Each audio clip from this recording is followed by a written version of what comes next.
I couldn't handle the thought of dealing with a woman whose pregnancy made her look huge, while I would have to raise the baby alone and constantly see her big 9-month pregnant belly. He looked at me with disdain and had a smirk on his face, as if he was expecting this situation. Even though I knew this would happen, I quickly went to my room and came back with some divorce papers. I showed them to Anand without hesitation. He looked shocked and asked, "What's this all of a sudden?" "Well, it was your idea. Just sign it quickly. I'll submit it tomorrow," I said. His face turned red from embarrassment and anger at my words. "Watch carefully. I'll make you regret how you've treated and looked down on me," I warned him. "My name is Helen. I'm 26 years old and a housewife. 2 years ago, I used to work for a mobile company. I met Anand, my boss, when I was 24. We quickly fell in love and got married. Anand, who is 3 years older than me, was very reliable, especially when he was teaching me at work. I was really thankful for his clear guidance. We became good friends and often went out to dinner. When he asked me out, I was thrilled, especially since I had never dated anyone before. It's a bit embarrassing, but I was always more interested in cartoon characters than real men. Seeing my high school and college friends getting married one after another made me feel pressured. When I fell in love with Anton, I promised myself he would be my first and last love. I was thrilled when we started dating and then got married a year later. Anton was good-looking and popular with our female colleagues. I was proud to be his wife and enjoyed all the congratulations and well wishes we received. I felt incredibly happy, not knowing what would come next. The day after we officially registered our marriage, I mentioned to Anton, "Now that we're married, you expect me to quit my job, right?" Anton surprised me with his response. "I've always wanted my wife to focus only on home matters. Don't worry, I can support us with my income," he said. "But this is so sudden. You never told me this before," I replied. Anton had never mentioned wanting me to quit my job before we got married. I had taken the job based on my father's advice, and quitting without notice didn't feel right. I wanted to explain, but Anton's silent gaze made me stop talking. "I should have told you earlier, but it's too late now. Starting tomorrow, you don't need to go to work. I'll take care of the handover," Anton said. The news that I had to start staying home from work the next day hit me so suddenly that I felt dizzy. But Anton's decision was final, and since he had been my boss, I couldn't argue. Even though I had to leave my job without a proper goodbye, I was committed to making our marriage work. I focused on household tasks and tried hard to meet Anton's expectations. I cooked meals, especially his favorites, hoping for some recognition. Even though Anton never commented on the food, I longed for a bit of appreciation, especially after giving up my job and losing my previous recognition. One day I asked Anton, "Is my jacket clean? I have an important meeting tomorrow." "Yes, of course," he replied, showing his old-fashioned and commanding side. I reminded myself how lucky I was to be married to him and tried to meet his expectations. Without a personal income, I relied on Anton for everything. Our relationship often felt more like a boss and an employee than a husband and wife, but overall, our married life was relatively smooth. One day I fell ill and couldn't get out of bed. Feeling too weak to do housework, I planned to catch up on it the next day. Anton came into the room and, looking angry, demanded, "What are you doing? Get up and make some food," while kicking the blanket off me. I explained, "I'm sorry, I'm not feeling well." Instead of understanding, Anton scowled and said, "You don't work, and you're lying down just because you're a bit sick." Pathetic. I was shocked that he would insist on chores even when I was sick. I never expected him to be like this before we got married. Maybe I should have noticed, but it was too much. I ended up doing the chores while crying. A few days later, I realized I had missed my period and felt a rush of panic. I went to the drugstore and bought a pregnancy test, which turned out to be positive.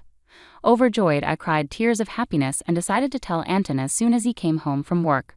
That night, Anton came home after midnight, smelling strongly of alcohol and staggering as he walked. I was surprised at how drunk he was, especially since he hadn't warned me. Despite having prepared dinner and wanting to share my pregnancy news, I decided to tell him right away. My excitement got the best of me, and I shared the news with my tipsy husband. "I haven't seen a doctor yet, so it's not confirmed," I said, trying to share our exciting news. But Anton's face turned dark as he replied, "A child? What have you done?" His tone was colder and more severe than I had ever heard. "I don't want a child. This is the worst. If you're going to have it, you'll have to take care of it yourself." His harsh words shocked me. He angrily undressed and went to the bathroom. I couldn't understand why he was being so irresponsible about our baby. The happiness I had felt moments ago was replaced with deep sadness. He had never said he didn't want children before. We hadn't been using contraception, so I assumed we both wanted a family. As I was hanging up Anton's jacket and about to take his shirt to the laundry, I noticed something in the pocket. "What's this?" It was a piece of paper that felt like a receipt. At first, I thought it was from tonight's event and was about to throw it away, but then I saw the name of the place. Is this a motel? My hand shook as I realized it was indeed a motel receipt. This discovery shocked me deeply. I wondered why Anton would behave this way. Marriage is supposed to be about love between two people, especially since we'd only been married for just over a year. I had spent years dreaming of romantic relationships but never really experienced one. I couldn't immediately accept this painful truth, but the idea of Anton cheating started to make sense. Were all my doubts about him using me as a servant while loving someone else true? Was this the reason he reacted so harshly to the news of my pregnancy? As I struggled with these thoughts, I started to feel nauseous and began to suspect that something was seriously wrong. It seemed like Anton had a mistress at my former workplace, and perhaps he wanted to marry me for stability rather than love. Everything started to make sense, and I felt like the line between reality and my imagination was blurring. Still, I couldn't ignore the hurtful things he said after I told him about the pregnancy. I decided to gather proof of Anton's infidelity. His cold behavior towards me made it clear that he was angry about the pregnancy. Even though I was dealing with morning sickness, he would deliberately eat strong-smelling foods around me and criticize my housework, making me redo things. It was tough on my pregnant body and heart, but I was determined to find out the truth. Anton never let go of his cell phone, even taking it with him to the bathroom, so I couldn't look at it. When I snuck into his room, it was always tidy, and there was nothing suspicious. He was very organized at work, and his desk was always spotless. It became clear that catching him red-handed would be difficult. I frequently checked his pockets for receipts or other evidence, but my search was coming up empty. I thought about hiring a private detective, but I didn't have the money for that. I was lost and thought about my situation when I got an unexpected phone call from my father, who rarely called me. "Hello, it's me, your dad. How are you?" he asked. I was surprised to hear from him, given how busy he usually is. "Dad, what's going on? Aren't you swamped with work?" "My employees have been doing well, so I'm not that busy," he said. As the CEO of a company in Canada, my father had always been a workaholic. I didn't have many childhood memories of spending time with him, but I respected his dedication. I wondered why he was calling now. "So what's up?" I asked, waiting for him to explain. My father then shared something shocking. "Is that really true?" I asked, stunned by what he revealed. "Yes, he's not the type to lie." "I want you to trust me," my father said, trying to reassure me. At first, I was in shock and couldn't respond, but as I processed the information, I felt a sense of relief. "Thank you, Dad. I'll do my best," I said gratefully before ending the call. My investigation was finally showing results, and I felt a mix of relief and anger because of the ongoing tension with Anton. Despite being pregnant, Anton remained distant, which only deepened my resentment towards him. Months went by, and our relationship stayed strained. Then something happened that shattered our life. As I approached my 9th month of pregnancy, I lived in constant fear around Anton, trying to avoid him and leading a quiet, restricted life. One evening, while serving dinner as usual, Anton came home, and we sat at the dining table. As I ate silently, Anton suddenly slammed his fork down. "What is this? It's tasteless," Anton yelled, throwing the food I had cooked onto the floor. I was shocked by his outburst and struggled to understand what was happening. My frustration grew as I saw my meal discarded. Anton complained that my cooking had been bland recently, but I had been using less seasoning to make the meals healthier for everyone during my pregnancy. If he didn't like the taste, he could have added some salt himself. There was no need to throw the food on the floor.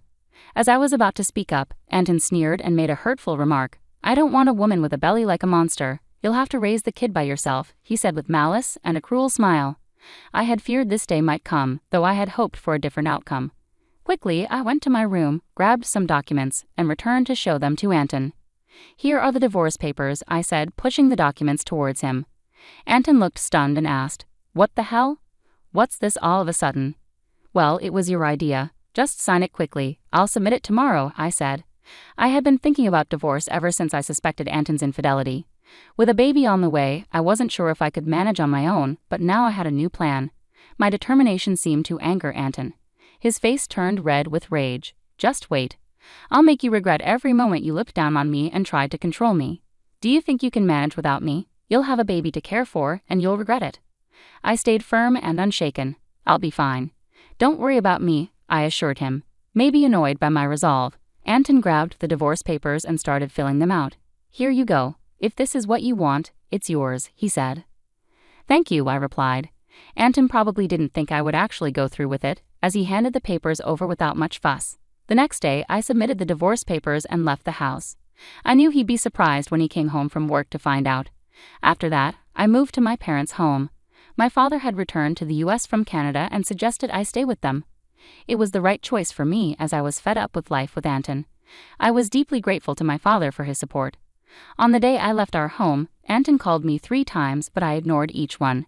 Eventually, he stopped calling.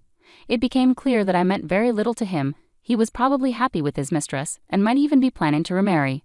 I decided to move on from Anton. 6 months later, I had a baby who was born safely, and I was living happily with my parents. While enjoying this peaceful life, Anton called me again. At first, I ignored his calls, but after he persisted, I had no choice but to answer. "Hello, what do you want now?" I asked, tired of his calls. "Hey, what's going on? Why were you on that show? And since when are you the daughter of a CEO with millions of dollars?"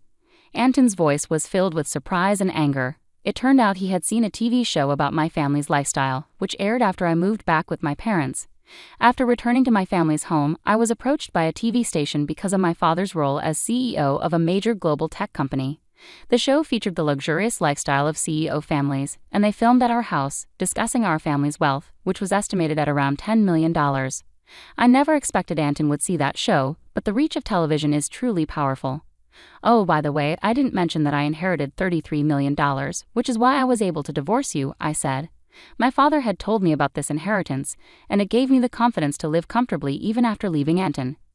Anton's reaction was immediate and furious. "What? That's unfair. Why didn't you tell me about this before? Half of it is mine, right? Give me the money now." I replied calmly, just as I suspected after seeing the show. "All you can think about is getting money from me. Gifts from parents aren't included in the property division, and don't forget your own actions." Anton looked confused and asked, "What are you talking about?" "I'm tired of your anger, Anton. You called me. You should know you can't blame me for what you did. You cheated, didn't you? With your new wife, who's a junior from your company? You started seeing her even before we were married," I said. Anton was clearly shocked by what I knew. I finally had the upper hand. "Did you think I wouldn't find out? My father has many connections in your company, and one of them told me about your affair. I haven't mentioned it before, but I will be demanding child support," I declared. Anton, still in denial, argued, "Stop kidding. Why should I pay child support? It's all your fault. You got pregnant on your own and didn't keep up with the housework. It's your fault." I was stunned by Anton's refusal to take responsibility and his blame shifting. I couldn't believe I had ever been married to someone so unreasonable. It was clear I had made the right decision to leave him. "Anton, I'm broke. My wife spent all my money, and now I'm in debt," he lamented, but I wasn't moved by his pleas. I was angry and incredulous at his refusal to acknowledge his mistakes. I had no desire to deal with someone so unreasonable ever again. Gripping my phone tightly, I prepared to end the conversation. "What are you talking about? Do you even realize how ridiculous you sound? I never want to deal with you again. I'll have my lawyer handle the child support. Don't call me again, and you won't see the child anymore. Goodbye." After expressing my frustration, I quickly hung up the phone. I blocked Anton's number, took a deep breath, and felt a sense of relief. It was over now, and I hoped I wouldn't receive any more calls from him. I was determined to protect my peaceful life. Just then, I heard my baby crying from the other room and rushed to comfort them. It turned out that Anton started paying child support every month. A former colleague of mine mentioned that Anton's new wife was a big spender, and he ended up using debts to cover his living expenses.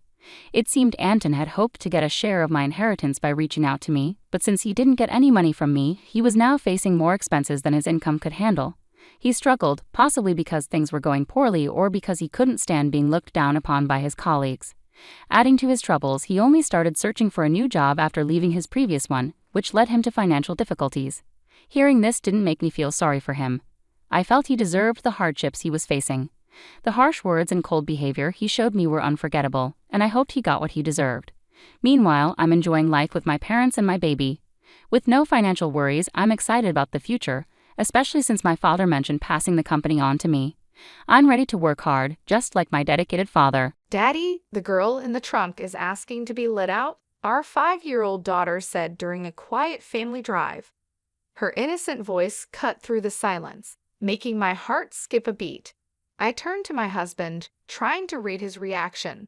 His face, which had been calm a moment ago, turned pale. I couldn't tell if he was trying to play dumb or was genuinely frightened by her words. He glanced back at our daughter through the rearview mirror, his eyes wide with fear.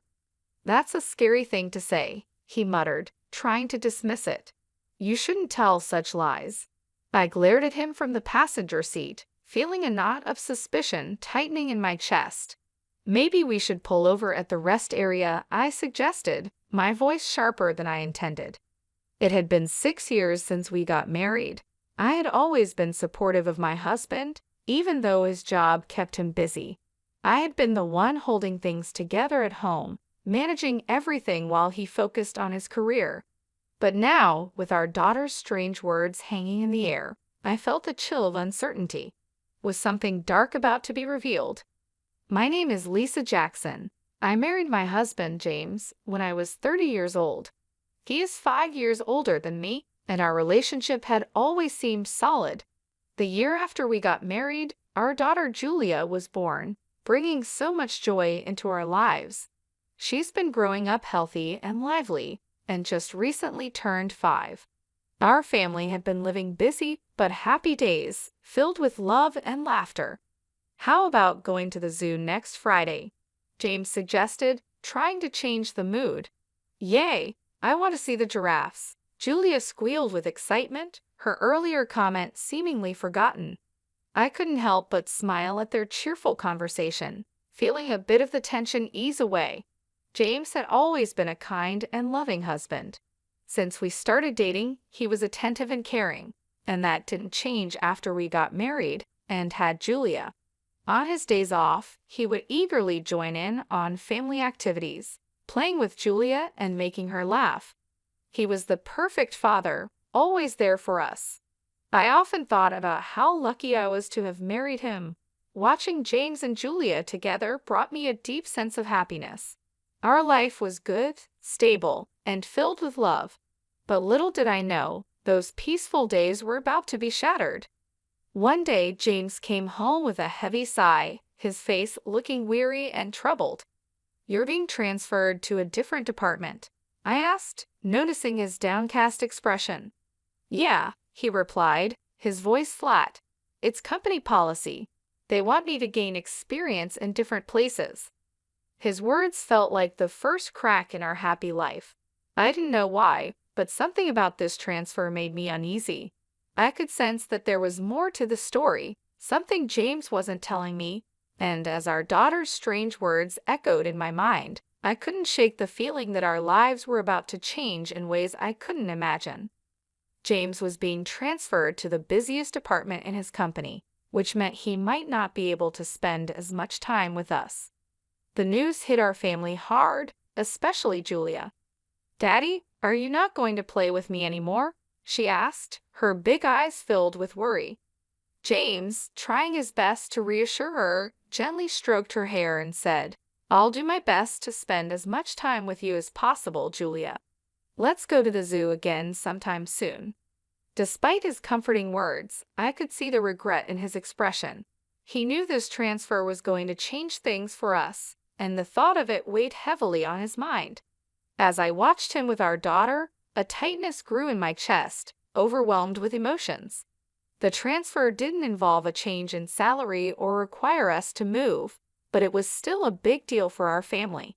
Just the thought of having less time together made me feel incredibly lonely.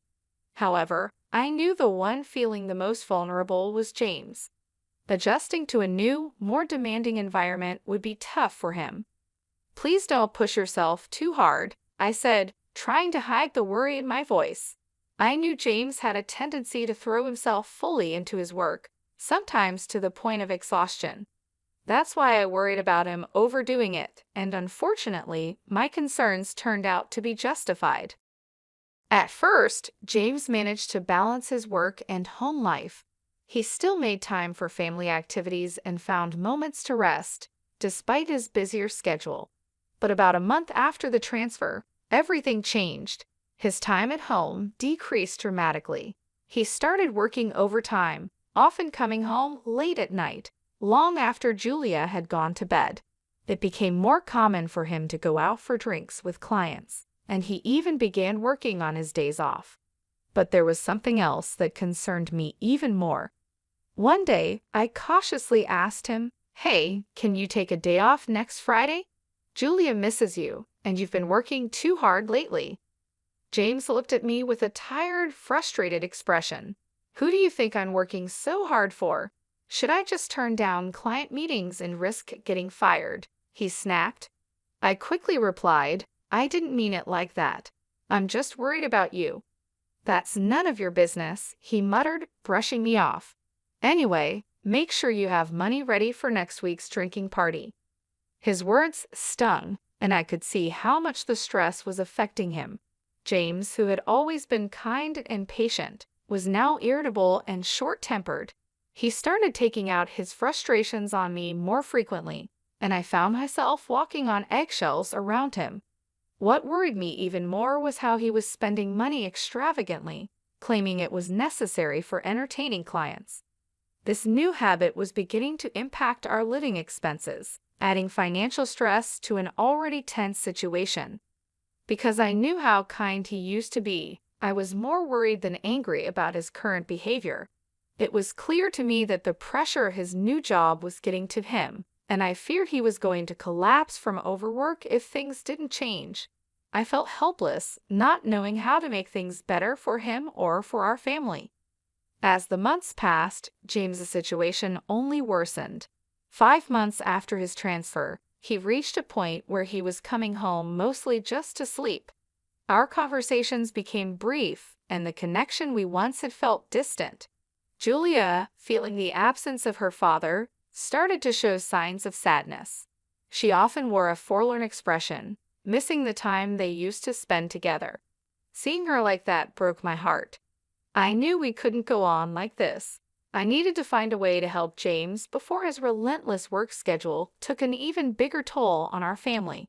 But I didn't know where to start, and the weight of it all was becoming too much to bear. I knew things couldn't go on like this, so I started trying to figure out a way for James to take a break. He was clearly overwhelmed, and our family was suffering because of it. But just as I was beginning to make plans, more bad things started to happen, almost as if the universe was working against us. The worst blow came when my mother, who had been battling an illness for several years, suddenly passed away in the hospital. The moment I heard the news, it felt like the ground had been pulled out from under me. "No, Mom," I whispered, tears streaming down my face. My father had died when I was young, so my mother was the only parent I had left. Losing her felt like losing the last piece of my childhood. I couldn't even have a proper conversation with her before she passed away, and that regret weighed heavily on me. When the call came, I was at home, and I was so shocked that I couldn't move for a while. I just stood there, frozen, as the realization hit me that she was really gone. But what hurt even more was James's reaction. When I told him about my mother's passing, his response was unbelievably cold. "Hey, do I have to go to that funeral too?" he asked, his voice completely devoid of sympathy. I stared at him, my eyes wide with disbelief. Yes, the relationship between James and my mother might have been distant, but she was still his mother-in-law. She was family. I couldn't understand how he could be so indifferent, especially at a time like this. "What are you saying?"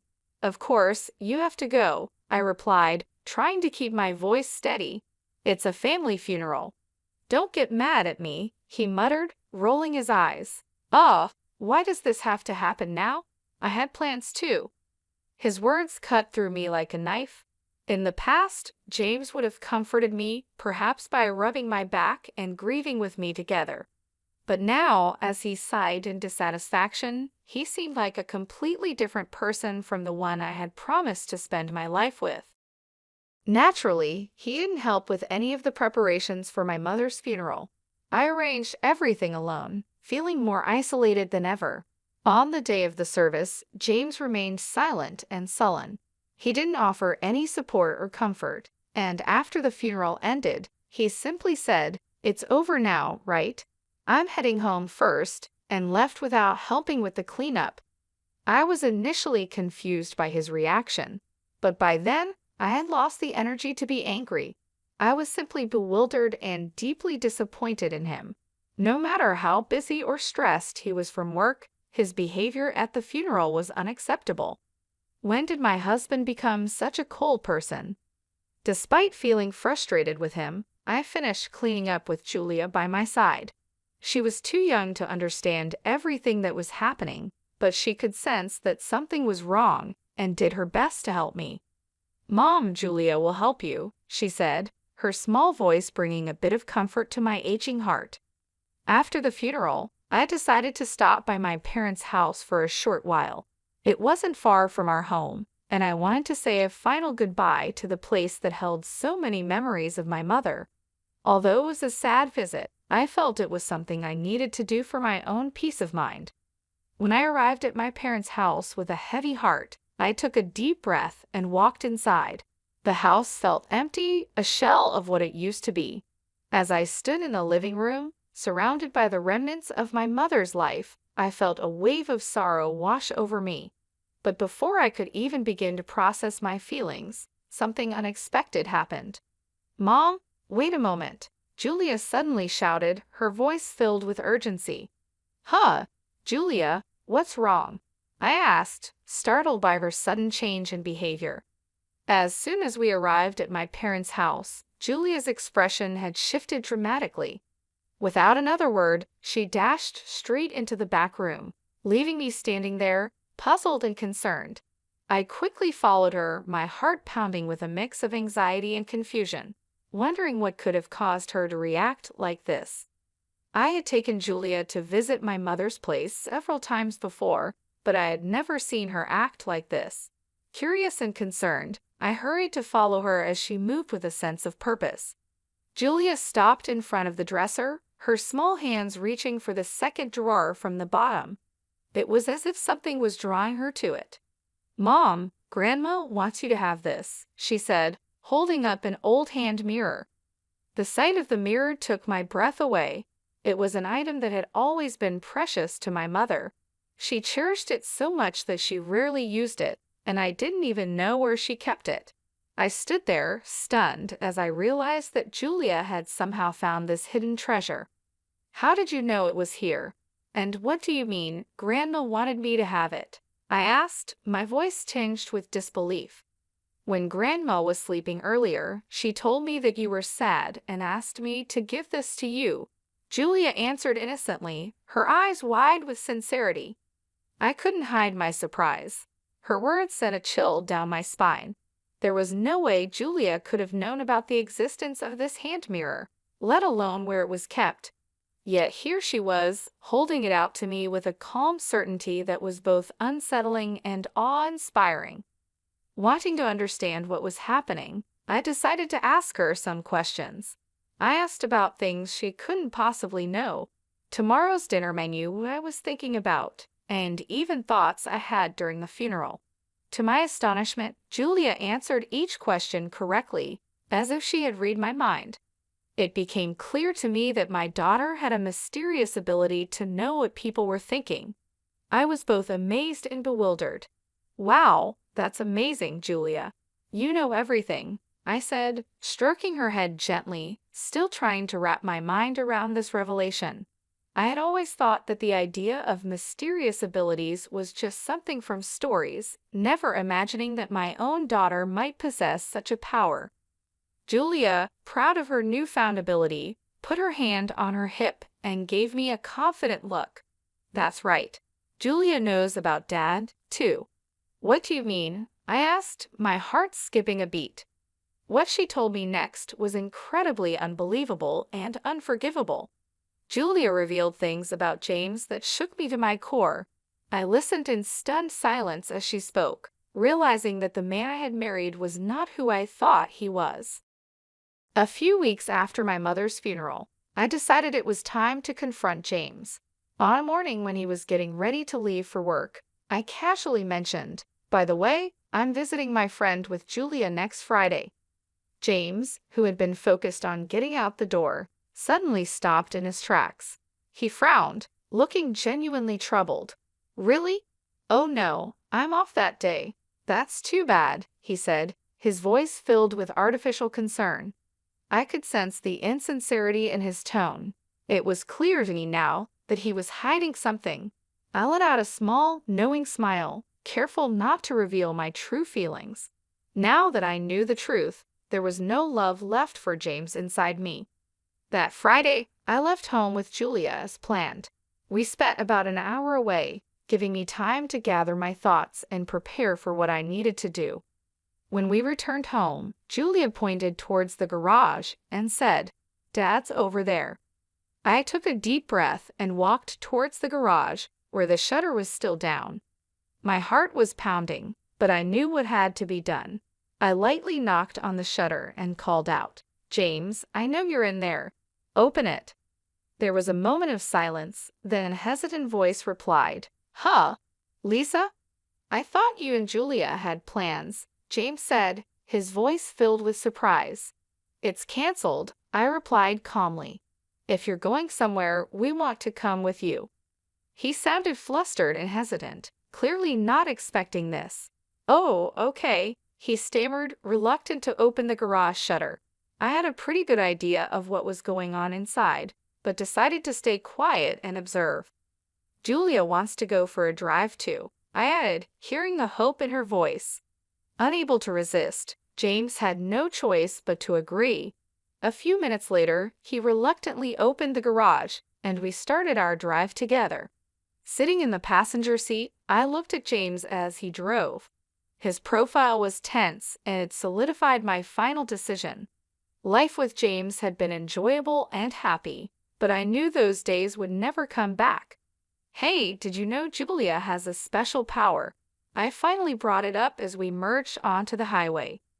James furrowed his brows, confused by my sudden confession.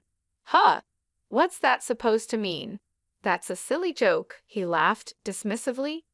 "Daddy, the girl in the trunk is asking you to let her out." Julia suddenly raised her voice from the back seat. I watched as James's face turned pale. He glanced at our daughter through the rearview mirror with a frightened expression. "What a scary thing to say. You shouldn't tell such lies," he said nervously. "But it's true," Julia insisted. "Then should we pull over at the rest area?" I suggested, trying to support Julia's claim. James immediately looked at me, startled. "Huh? We don't need to do that. It's just a kid's joke," he said, trying to brush it off. "Julia has a mysterious power, you know. Besides, it's hot today, and it could be dangerous if someone's really in there." He must have thought my suggestion made sense. After flinching and stiffening, he reluctantly headed towards the rest area with a contorted expression on his face. Upon arrival, we left Julia in the air-conditioned car and went outside to check the trunk. "I don't think there's anything in there. Come on, quickly," I urged to James, who was hesitating. Realizing he couldn't escape anymore, James nervously opened the trunk, breaking into a cold sweat. In the next moment, a young woman jumped out, her face flushed red from the heat. "I knew you were cheating," I shouted, my suspicions confirmed. The young woman, looking embarrassed and uncomfortable, stood there while James shook his head nervously. "No, it's not like that. She is a colleague from work. We were just working together," he stammered, trying to explain. "Wow, working in the trunk of our car?" I retorted sarcastically. "At the new apartment you're doing a job?"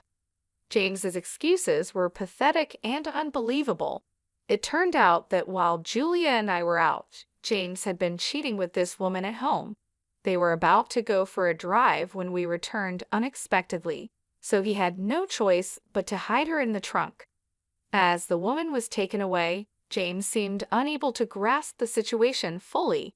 He kept trying to come up with more excuses, but I wasn't listening anymore. I knew our marriage was over.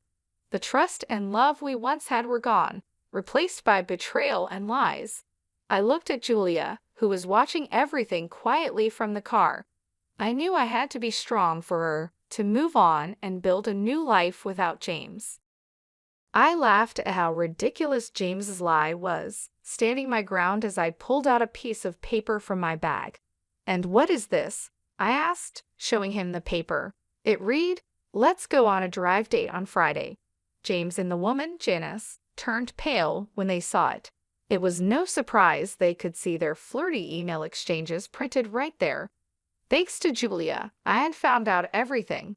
On the day of my mother's funeral at my parents' house, my daughter had told me, Daddy has been spending a lot of time with Janice lately.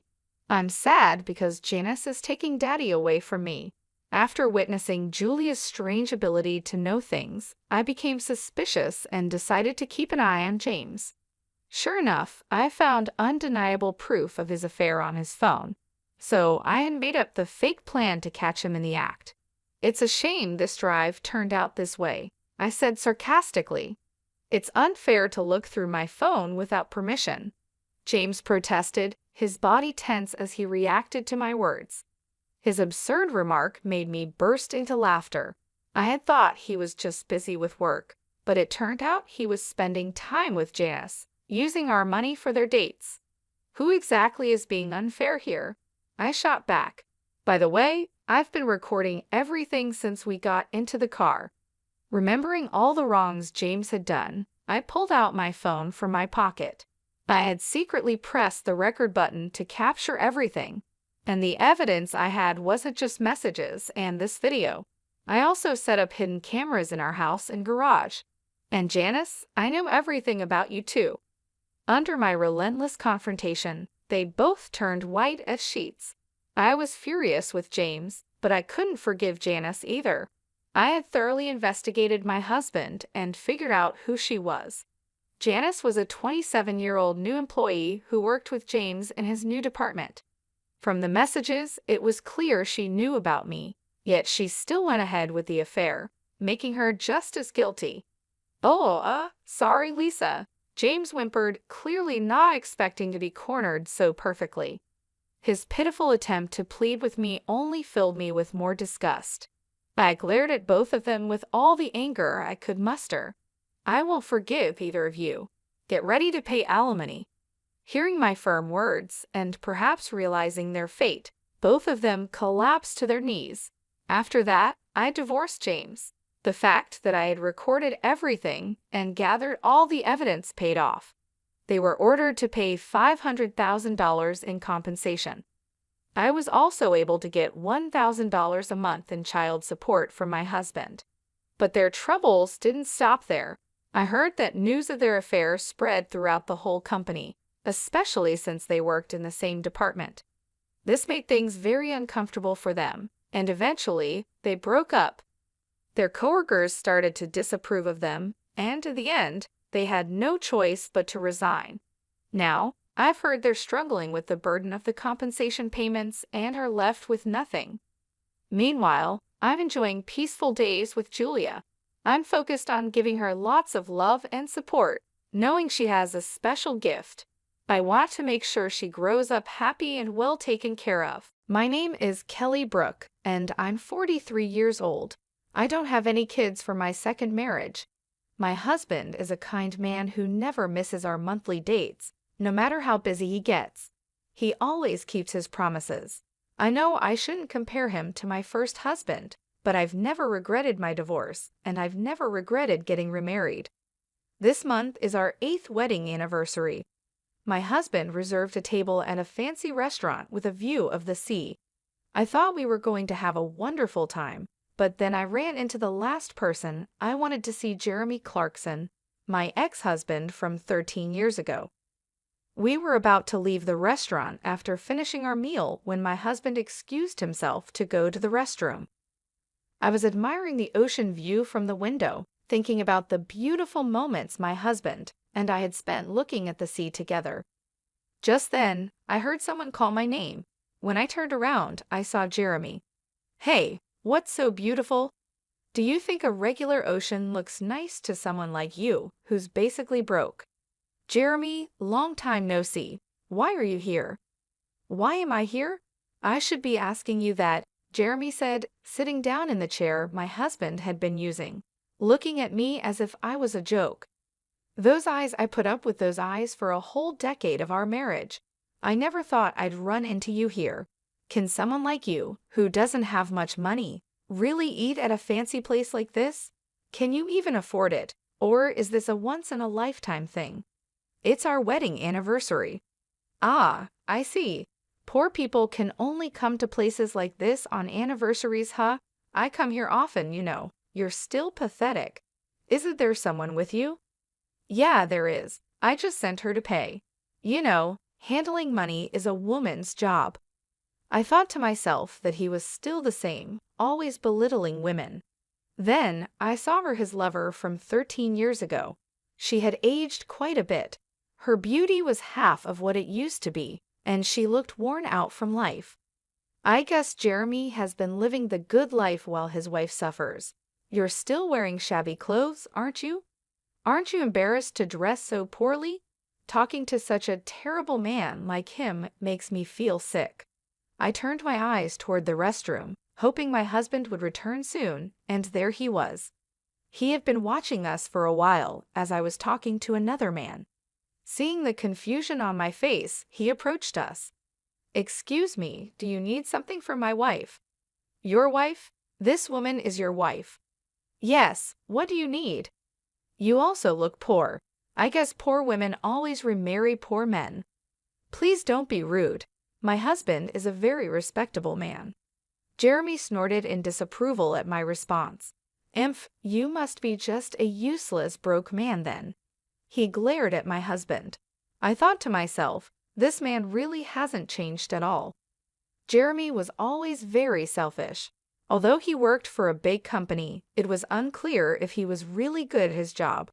He was good at sucking up to his boss, though. He blamed his mistakes on his juniors and loudly claimed their achievements were because of his guidance. How he managed to climb the corporate ladder is beyond me, but by the time we divorced, he had become a manager. Jeremy always claimed he was an elite employee, but I never thought of him that way. I graduated from a prestigious university, Jeremy would always brag. Not just any university, but one of those special ones. When I was dating him, I believed his exaggerated stories and thought he was really smart. But when we got married, I discovered that was his only real talent. Plus, he constantly put me down, even though I only completed high school. Your parents were too poor to send you to university, right? But it's good for you. You didn't have the brains for it anyway.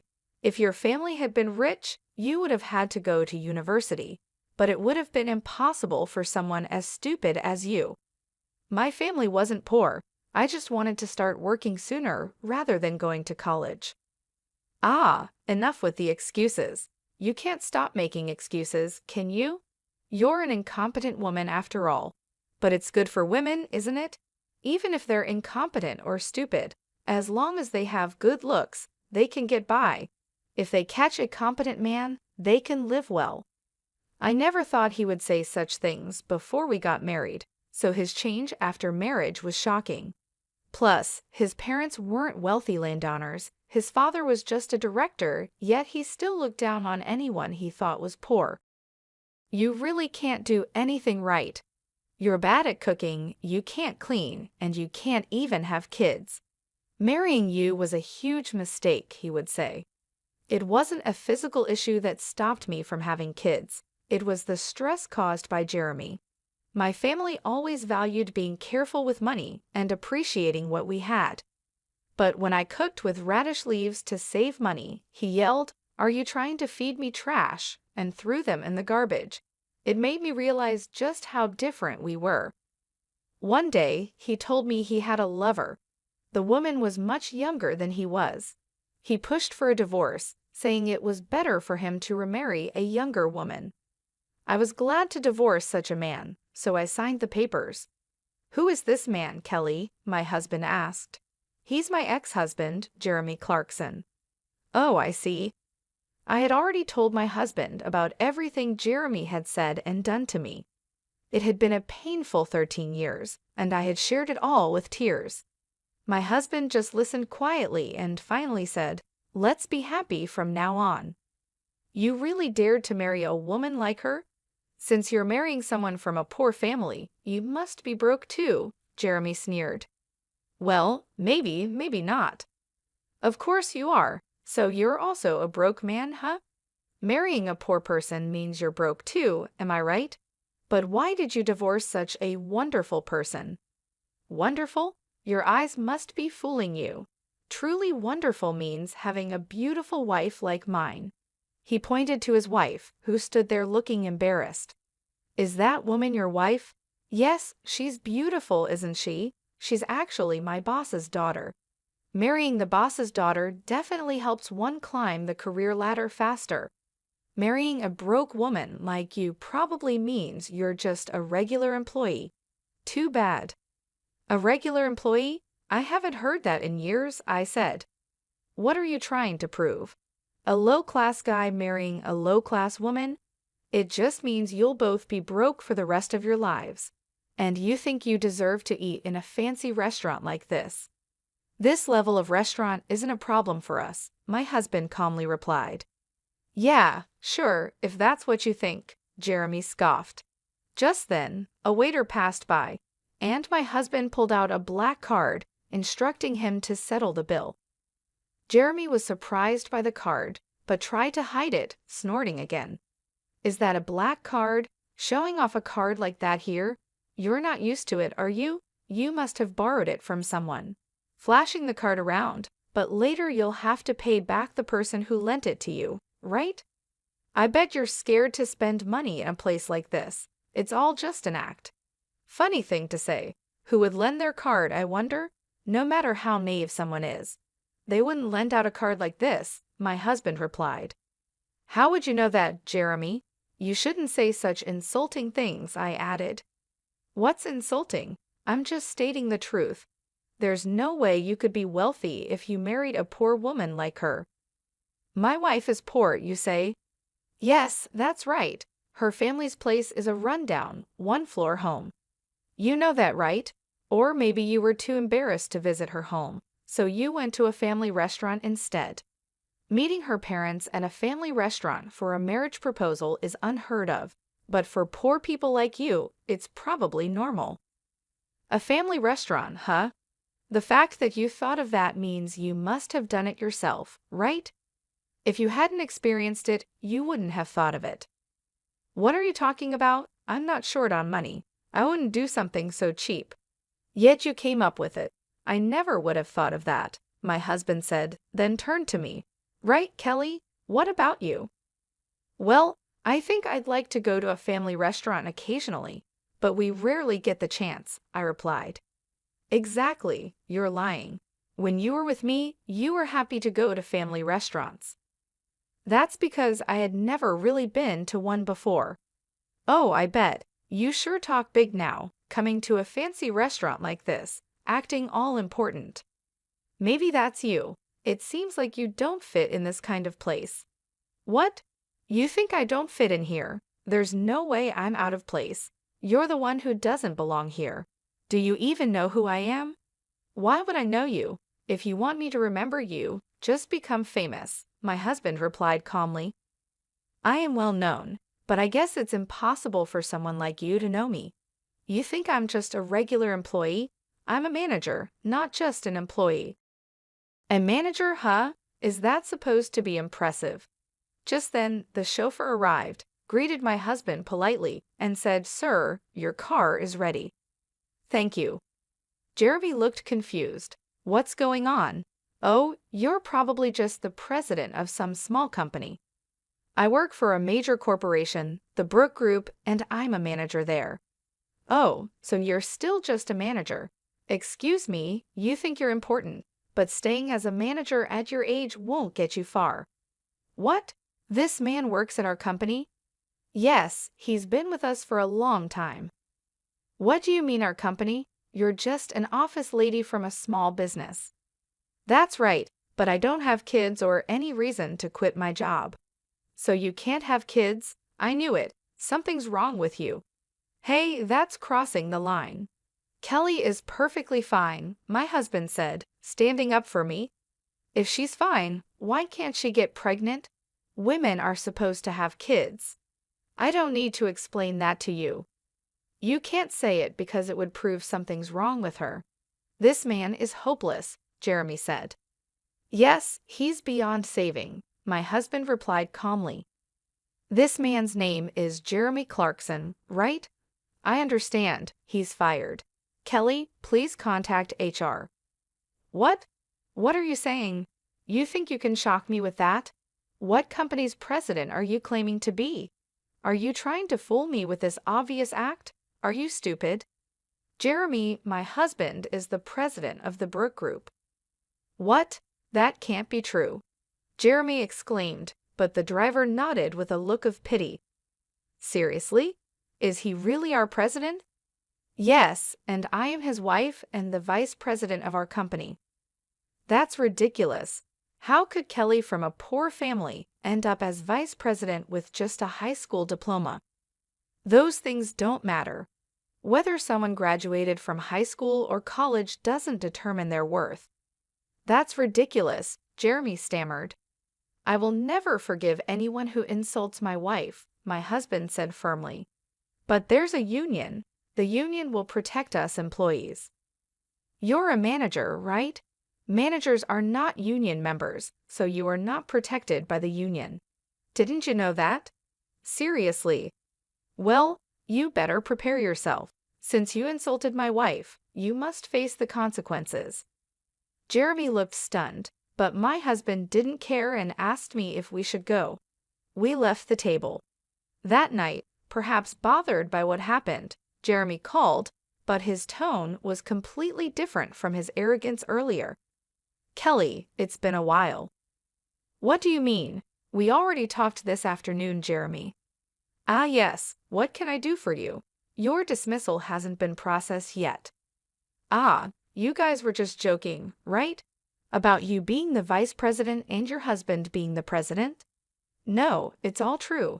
I'm surprised you don't know who your own company's president and vice president are.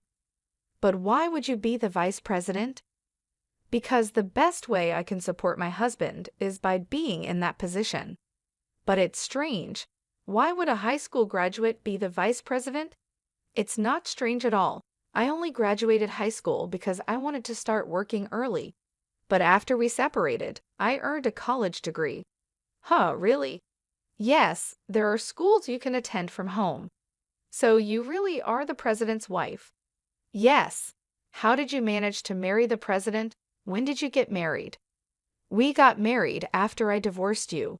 I met the president soon after, and we dated for about 5 years before getting married.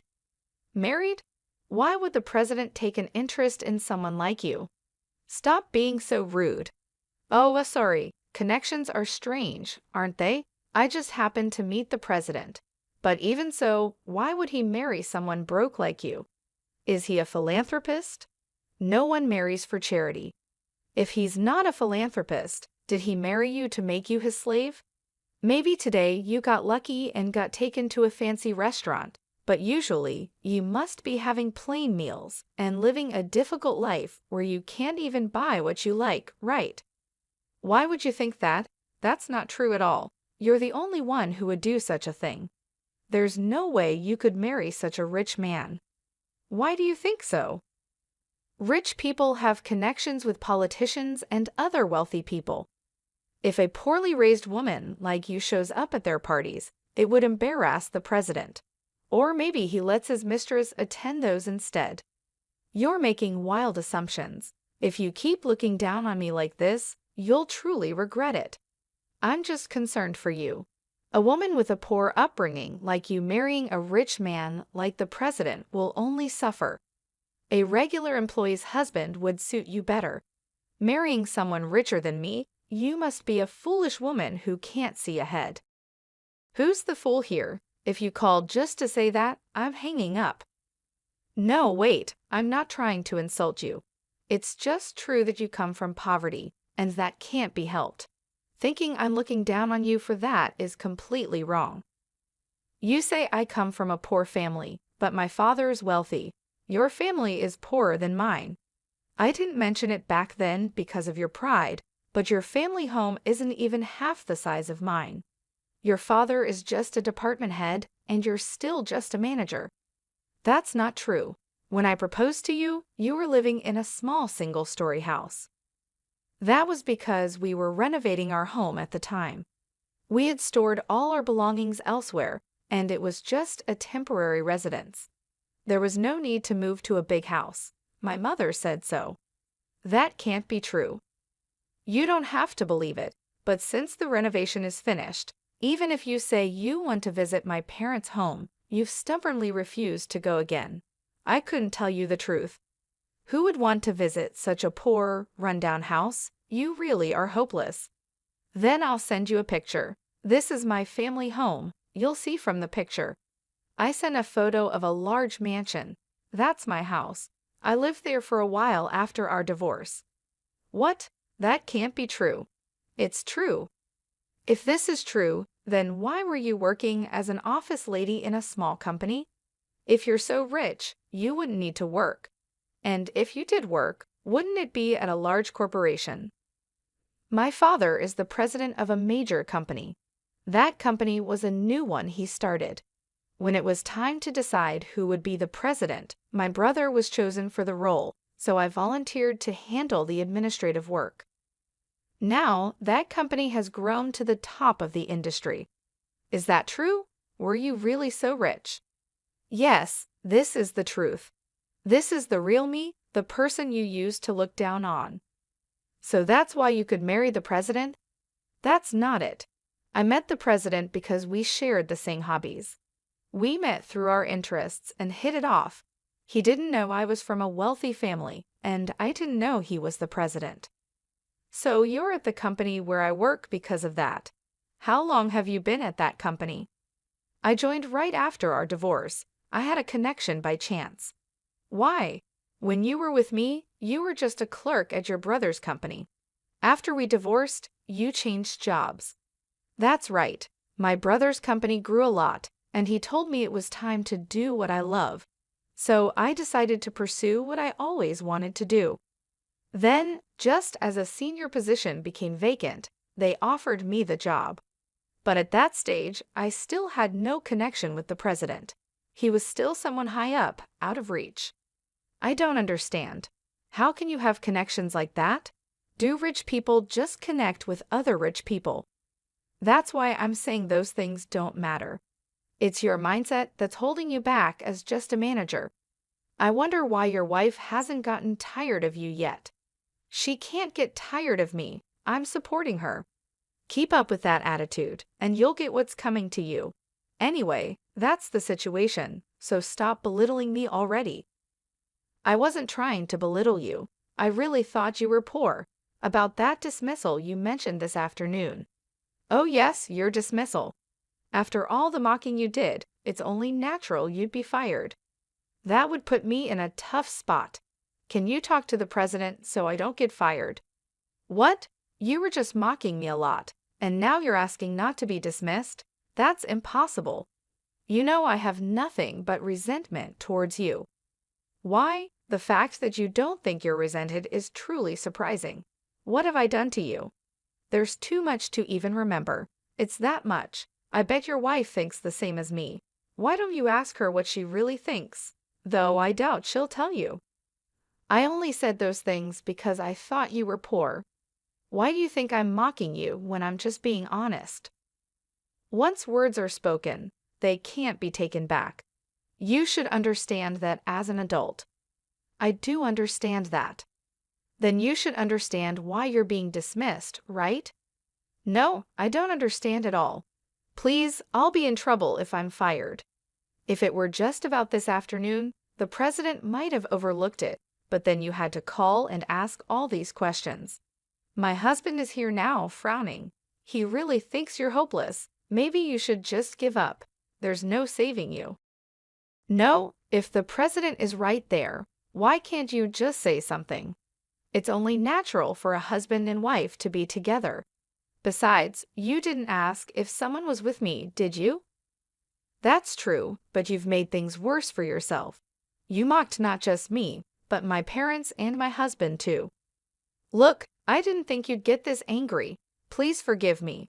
If I had known you were wealthy, I wouldn't have said such mocking things. I won't say them again. Please forgive me. Just give up. I think your dismissal order will come down tomorrow. Wait, please. Jeremy's voice echoed on the other end of the phone, but I hung up and looked at my husband. The next day, Jeremy came to the president's office, looking pale with dark circles under his eyes. He seemed to be in really bad shape. I was in a meeting with my husband, the president discussing business matters, but I was shocked by Jeremy's appearance. "Jeremy, what's wrong?" "I'm very sorry," Jeremy apologized as he sat down on the spot. "Jeremy, what are you doing? Please, please just don't fire me." "What do you mean?" My husband, the president, knew about the conversation from the previous day. He had guessed from my responses during the call, and I had told him everything Jeremy said after hanging up. As a result, his impression of Jeremy was very poor, and his anger was even greater than mine. "I am truly sorry. I didn't know your wife was from a wealthy family. I think she is a perfect match for the president's wife.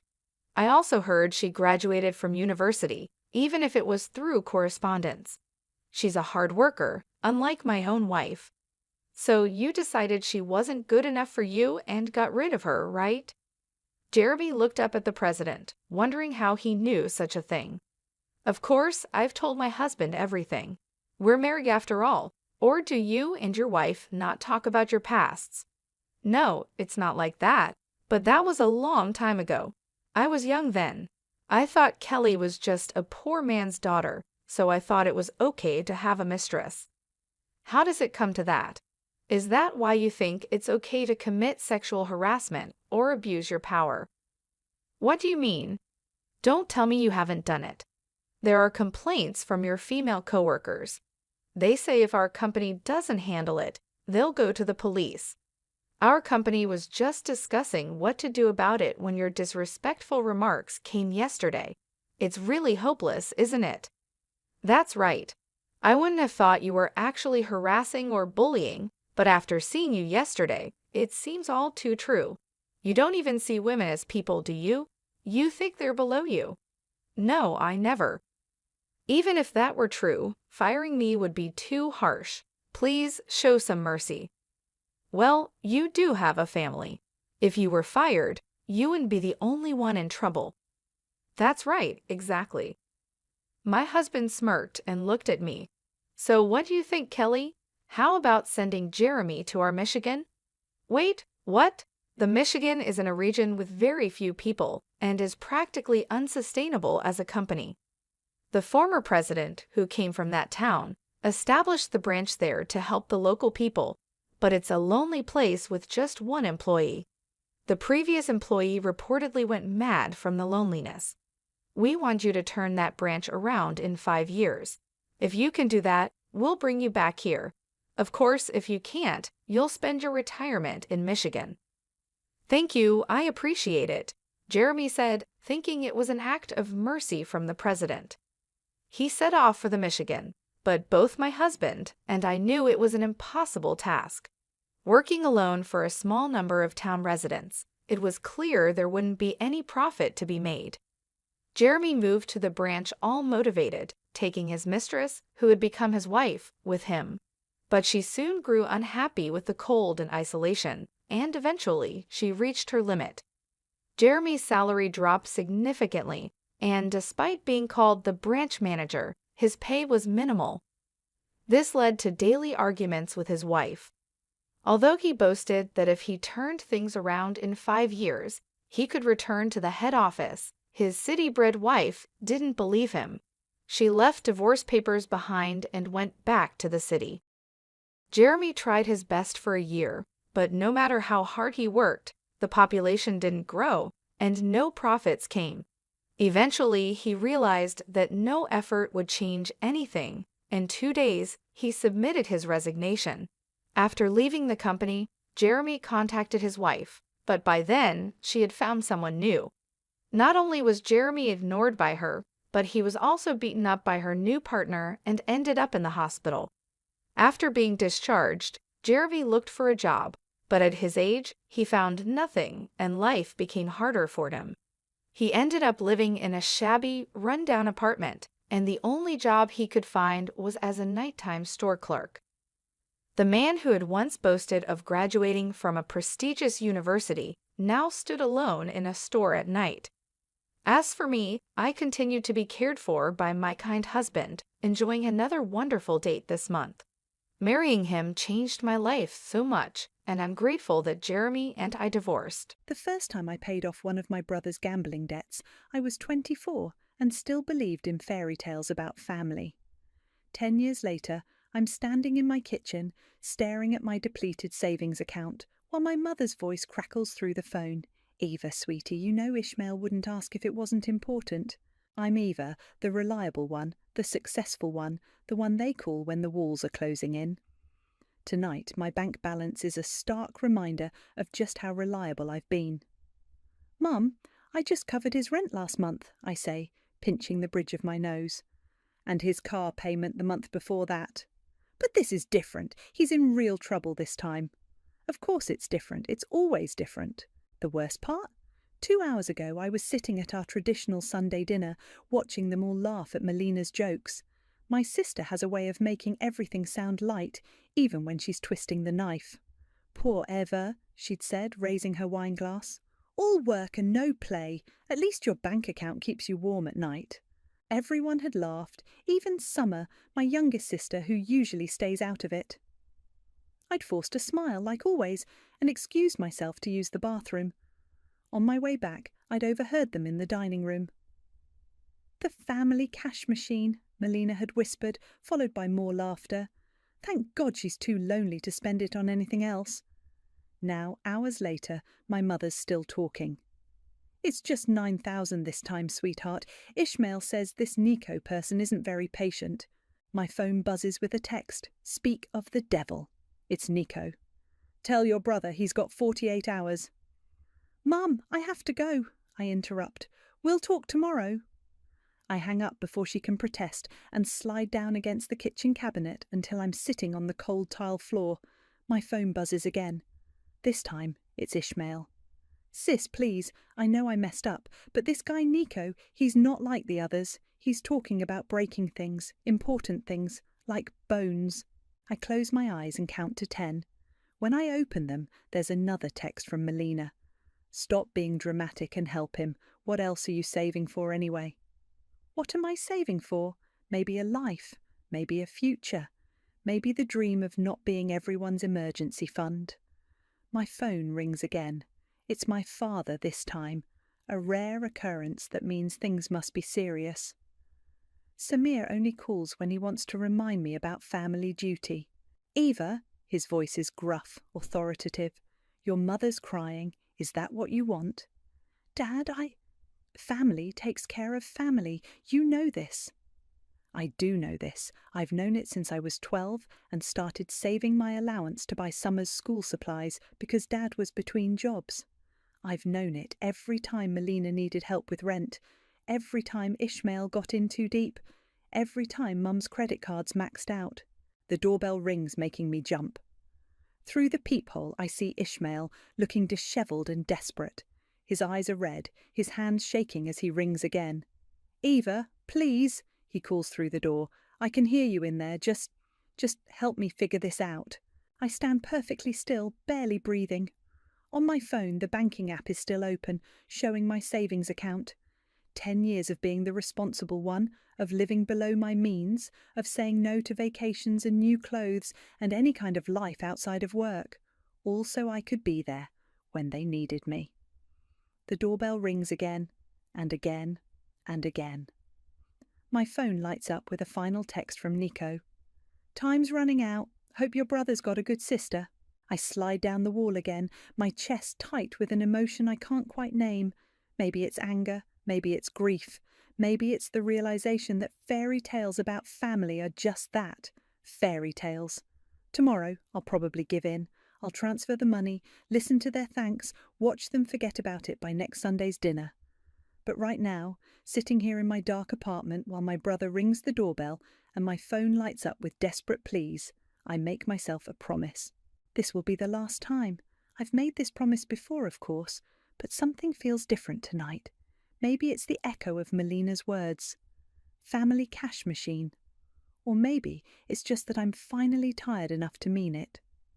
The doorbell stops ringing. In the sudden silence, I can hear Ishmael's footsteps retreating down the hallway. My phone buzzes one final time, a reminder about tomorrow's meeting with a potential client. Life goes on. At least, it does for everyone else. 3 weeks after the Nico incident, I'm standing in a crowded tech conference centre, pretending to be interested in cloud computing solutions. That's when I hear someone chuckle behind me. The look on your face suggests you'd rather be anywhere else. I turn to find a tall man in a well-fitted suit, his eyes crinkling with amusement. His name tag reads, Michael, Architecture Solutions Lead. That obvious? I ask, managing a small smile. Only to fellow sufferers. I'm Michael. Want to escape to the coffee station? Over mediocre conference coffee, Michael tells me about his work designing sustainable buildings, and for the first time in weeks, I feel myself relaxing. He has this way of listening that makes you feel heard, really heard. So, Eva, he says, what brings you to this thrilling event? Looking for new project management software for my team, though honestly, I'm mostly hiding from my phone. Bad breakup? I laugh. Bad family. They're complicated. Aren't they all? He pauses, then adds, Hey, there's this amazing Italian place around the corner. Their pasta could make you forget any family drama. What do you say? I should say no. I have 3 missed calls from Ishmael and a text from Mum about urgent family matters. But Michael's smile is genuine, and for once, I want something for myself. Lead the way. The restaurant is small and warm, with red checkered tablecloths and candles in wine bottles. Michael orders wine and talks about his sister Stacy, who sounds refreshingly normal. She's actually having a barbecue this weekend, he says. Would you like to come? My phone buzzes. Melina. Mum's crying because you won't answer. Hope you're proud of yourself. I turn my phone face down. I'd love to. The barbecue is nothing like my family gatherings. Stacy greets me with a genuine hug. Her kids run around playing tag instead of asking for money, and nobody makes passive-aggressive comments about my life choices. So you're the famous Eva, Stacy says, handing me a beer. Michael hasn't shut up about you all week. Stacy, Michael groans, but he's smiling. What? It's cute. You're like a teenager with a crush. As weeks turn into months, Michael becomes my sanctuary.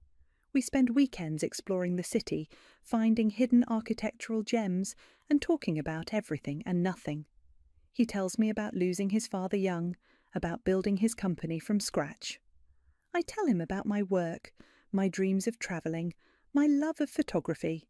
But I don't tell him about the money, about being the family ATM, about the growing stack of urgent texts I've been ignoring. 6 months in, Michael takes me to dinner at that same Italian restaurant where we had our first date. Move in with me, he says over tiramisu. My place is closer to your office and I hate waking up without you. My phone vibrates. Mum again. Ishmael needs $9,000 by Friday or he's in serious trouble. This is urgent, Eva. I look at Michael, kind, successful, drama-free Michael, and feel shame burn in my chest. He deserves to know what he's getting into. There's something I need to tell you first, I start, but he cuts me off. Whatever it is, we'll figure it out together. That's what partners do. Partners. The word makes my throat tight. I need you to know that my family is complicated. He reaches across the table, takes my hand. Eva, I love you. Complicated family and all. My phone buzzes again. This time it's Summer. Eva, please, he really messed up this time. Michael squeezes my hand. Everything okay? I should tell him. About the money, the manipulation, the endless demands, about how my savings account is a fraction of what it should be, because I can't say no to them. Instead, I squeeze back and say, everything's perfect. Later that night, lying in bed at Michael's place, our place now, I suppose, I stare at the ceiling while he sleeps peacefully beside me. My phone lights up one last time. Mom, if you don't help your brother, whatever happens is on your hands. I raised you better than this. I turn off my phone completely, curl into Michael's warmth, and try to believe that I deserve this happiness, that I can have this new life without the weight of my family's expectations.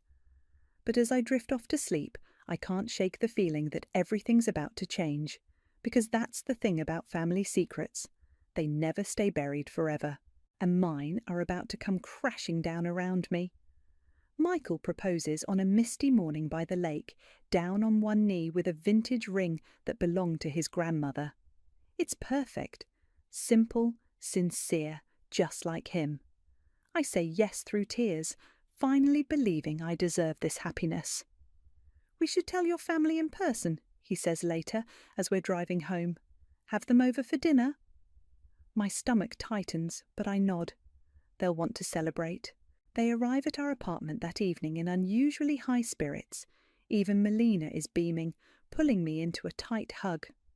"Look at you," she gushes, examining my ring, finally joining the grown-up world. Mum can't stop crying, dabbing at her eyes with a tissue. My baby girl, getting married to such a successful man. I catch the emphasis on successful, but force a smile. Michael's in the kitchen, preparing his signature lasagna, while I pour wine and try to keep the conversation light. "Eva, you're glowing," Melina says, touching my cheek. "Marriage suits you already, and Michael, well, you certainly picked a winner." Summer nods enthusiastically. "His place is gorgeous. You're so lucky, sis." The evening flows surprisingly well. No one mentions money or Ishmael's troubles. Even Dad, who showed up late, seems genuinely happy for me. During dessert, my phone rings. It's work. "Sorry," I say, standing. "I have to take this. It's about the Singapore project." I step into the hallway, leaving everyone chatting over tiramisu. The call is quick, just a scheduling issue. But as I'm heading back, I hear voices from the dining room. I pause, an old habit from years of eavesdropping, to gauge my family's true feelings. "It's about time she landed someone wealthy," Melina's saying, her voice low but clear. God knows she's been hoarding her money long enough. "Shh," Mum whispers, but she's laughing. "Though you're right, maybe now she'll stop being so stingy with family." "Please," Melina snorts. "Now that she's got a rich fiancé, tapping her will be so much easier. Michael seems like the type who'd want to help family." "We should wait, though," Mum adds. "Let them get married first, then we can bring up Ishmael's situation." I feel sick. My hands are shaking and I want to burst in, to confront them, but then I hear movement. Michael appears in the hallway, his face unreadable. How long has he been standing there? Our eyes meet. He heard everything. I open my mouth, but he shakes his head slightly and walks past me back to the dining room. His voice is perfectly normal as he offers everyone coffee, but I can feel the shift in him. The rest of the evening passes in a blur. My family leaves with hugs and kisses, Mum already talking about wedding venues and guest lists. Melina squeezes my arm and whispers, "We'll go dress shopping soon, little sister." After they're gone, Michael and I clean up in silence. I'm waiting for him to speak, to ask questions, to judge me. Instead, he just loads the dishwasher, his movements mechanical. Finally, I can't take it anymore. "Michael, How long?" he asks quietly, not looking at me. "How long have they been using you like this?" "I should have told you." "Yes." He turns and his eyes are sad. "You should have." "I was ashamed," I whisper. "I didn't want you to see, to know." "To know what? That your family treats you like an ATM? That they're already planning how to use our marriage for money?" Tears spill down my cheeks. "I'm sorry." He crosses the kitchen and pulls me into his arms. "Don't apologise. You're not the one who should be sorry." "I thought tonight would be different," I say into his chest. "They seemed so happy." "They were happy," he says grimly. "Happy about what they think they can get from us." I pull back, wiping my eyes. "What do we do?" "First, you tell me everything. No more secrets, Ava. If we're getting married, I need to know what I'm walking into." So I tell him about the years of bailouts and guilt trips, about Ishmael's gambling and Mum's emotional manipulation, about Melina's subtle digs and Dad's selective appearances when money's involved. When I finish, Michael's quiet for a long moment. Then he says, "You know this has to stop." I know. And for the first time, I really do know. Hearing them plot to use my marriage, to use Michael, It's different somehow. Worse. We'll figure it out together, he says, kissing my forehead. But Eva, no more enabling, no more sacrificing yourself for people who don't appreciate you. I nod, but my phone's already buzzing with a new message. Ishmael. Congratulations, sis! Since you're celebrating, any chance you could help me out with a small problem? I stare at the message, my finger hovering over the reply button. Old habits die hard. The call comes at 3 a.m. 1 week after the engagement dinner. My phone vibrates against the nightstand, Mum's name flashing on the screen. Eva? Her voice is shrill with panic. You need to come over right now. Nico's here with 2 men. They're threatening Ishmael. Michael stirs beside me. What's wrong? I'm already pulling on clothes. My brother's in trouble. Real trouble this time. I'm coming with you. When we arrive at Mum's house, there are 3 men in the living room. Nico, looking dangerous in his expensive suit, and 2 others who seem more like bouncers than debt collectors. Ishmael sits on the couch, head in his hands. Mum's pacing, and Dad, who must have been called too, stands by the window, jaw clenched. Well, well, Nico says, smiling without warmth. The successful sister arrives. How much? I ask. 50,000. The room goes quiet. Even Mum stops pacing. That's impossible, I say. Last month it was 9,000. Interest adds up, Nico shrugs, plus the new loans. Your brother's been busy. I turn to Ishmael. New loans? He won't look at me. I thought I could win it back. You have 24 hours, Nico says, checking his watch, or we start breaking things, starting with your brother's fingers. After they leave, the screaming starts. You have to help him, Mum grabs my arm. He's your brother. I don't have that kind of money anymore, I say. I've given him everything. What about Michael? Dad suggests, speaking for the first time. Surely your fiancé could... Don't. Michael's voice cuts through the room like ice. Don't even finish that sentence. Melina appears in the doorway. Someone must have called her too. Eva, don't be selfish. This is family. Selfish? I laugh, and it sounds slightly hysterical. Do you want to know how much money I've given this family? Should I show you the spreadsheet? You're keeping spreadsheets. Mum looks horrified. Like we're some kind of business transaction. Of course I am. I pull out my phone, open the file I've been maintaining for years. $200,000, Mum. That's how much I've given you all over the past decade. My entire savings, my retirement fund, everything. The room goes silent again. But you make good money, Summer says from her corner. And now with Michael. Stop it. Michael steps forward. Eva's not your personal bank anymore, and I'm certainly not going to be. We're trying to save your brother's life, Mum shrieks. No, I say quietly. You're trying to save him from consequences. Again. Ishmael finally looks up. His eyes are red. Sis, please, they're serious this time. They're always serious, I say, and I'm always there to fix it, but not any more. Then you're signing his death warrant, Dad says dramatically. No, you all did that. Every time you enabled him, every time you called me instead of getting him help, every time you chose the easy way out. Mum starts crying. Melina moves to comfort her, shooting me a venomous look. There are other options, Michael says calmly. Bankruptcy, gambling addiction programs, police protection. Police? Ishmael jumps up. Are you crazy? These aren't guys you call the cops on. Then I guess you should have thought of that before borrowing from them. My phone buzzes. A text from Nico. Tick-tock. I'm done, I announce, walking toward the door. Figure it out yourselves. Eva, Mum's voice breaks. You can't leave your brother like this. I turn back one last time. Watch me. In the car, my hands are shaking so badly I can't get the key in the ignition. Michael gently takes them. You did the right thing. Did I? What if they really hurt him? Then that's on him and them, not you. My phone keeps lighting up with messages. Melina calling me heartless. Mum saying she didn't raise me to be so cruel. Dad invoking family duty. Summer sending sad face emojis. I turn off my phone.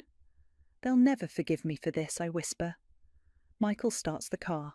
Maybe that's not a bad thing.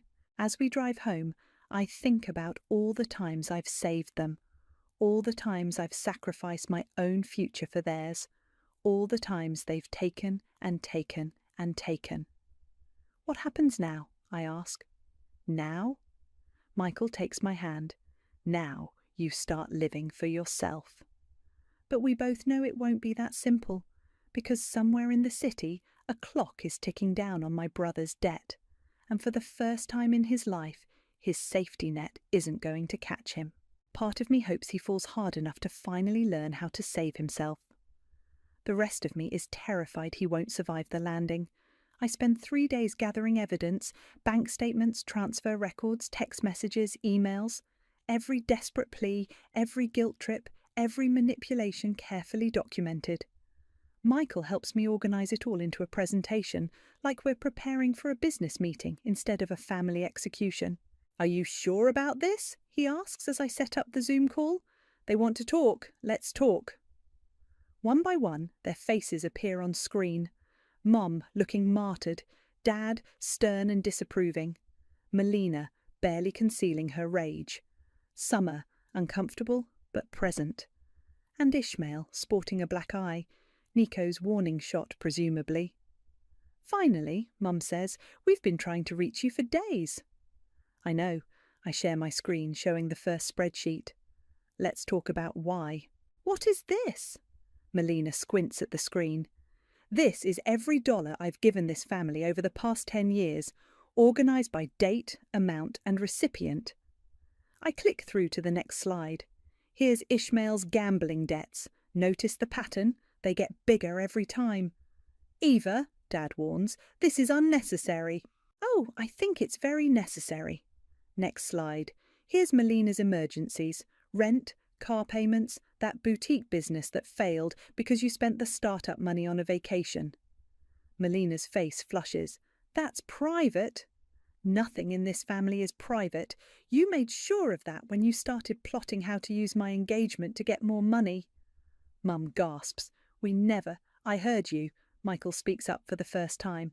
"At the engagement dinner, every word." Silence falls.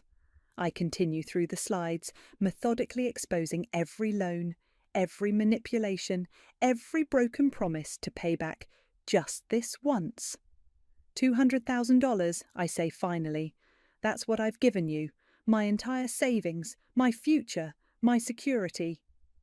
"We're family," Mum pleads. "Family helps family." "No, Mum. Family supports each other. Family builds each other up.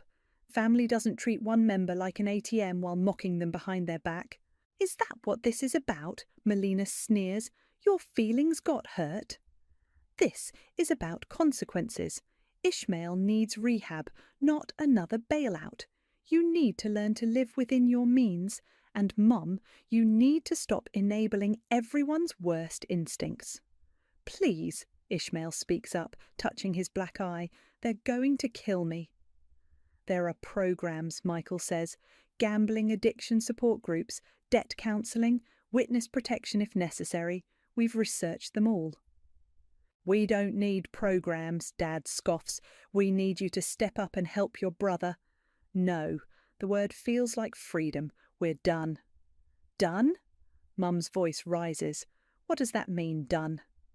"It means I'm cutting you all off. No more money, no more rescues, no more guilt trips." "You can't do this," Melina shouts. "We're your family." "Not anymore." Mum starts crying. Dad begins lecturing about duty. Melina screams about betrayal. I let them. Their words have no power anymore. "I've transferred all the documentation to a lawyer," I continue calmly. "If any of you try to contact me or Michael for money again, she'll file harassment charges." "You'd send your own brother to jail?" Summer asks, finally speaking. "No, I'm letting him face the consequences of his actions. There's a difference." "You bitch," Melina spits. "You think you're better than us?" "No, I think I'm done being worse than I am because of you." Ishmael starts begging. Mum's sobs get louder. Dad quotes scripture about family loyalty. I wait until they run out of steam. I'm sending each of you a final email with resources for financial counselling and addiction support. What you do with it is up to you. But this? I gesture at the screen. This is the last time we'll speak. You'll regret this, Mum says, her tears suddenly dry. When you need us. I haven't needed you in years, Mum. I just wanted you. There's a difference. I end the call mid-protest. The silence that follows feels like a thunderclap. Michael pulls me close as I start shaking. You did it! I did it! My voice breaks. Oh God, I really did it! My phone starts buzzing immediately. Texts, calls, emails. I block each number methodically, like pulling weeds from a garden. What now, I ask? Now we change our numbers. Move if we have to. Start fresh. They'll never forgive me. No, he agrees, but maybe someday you'll forgive yourself for letting them go. I look at my phone one last time before turning it off completely.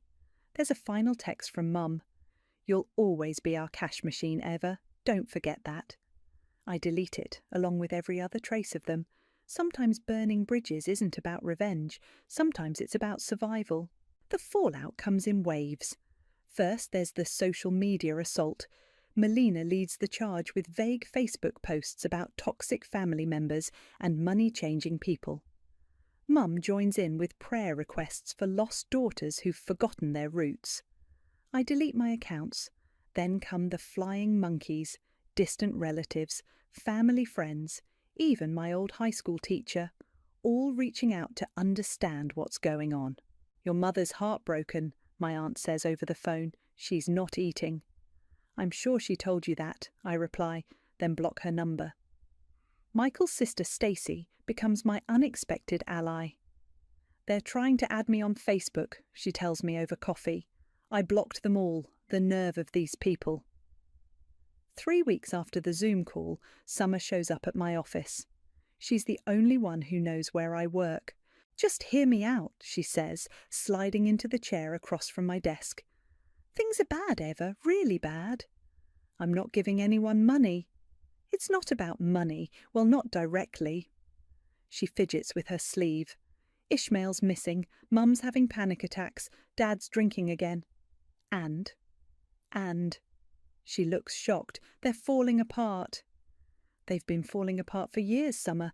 I just stopped holding the pieces together. How can you be so cold? How can you still be so blind? She leaves in tears. I go back to work, ignoring the trembling in my hands. That night, Michael finds me on our balcony, staring at nothing. Rough day? Summer came by. He sits beside me. Want to talk about it? Want to get married next month instead of waiting? He blinks. That's quite a change of subject. I don't want them to have time to plan anything. No big ceremony, no family drama. Just us, Stacy, and a justice of the peace. Okay, he says simply. Let's do it. But the universe has other plans.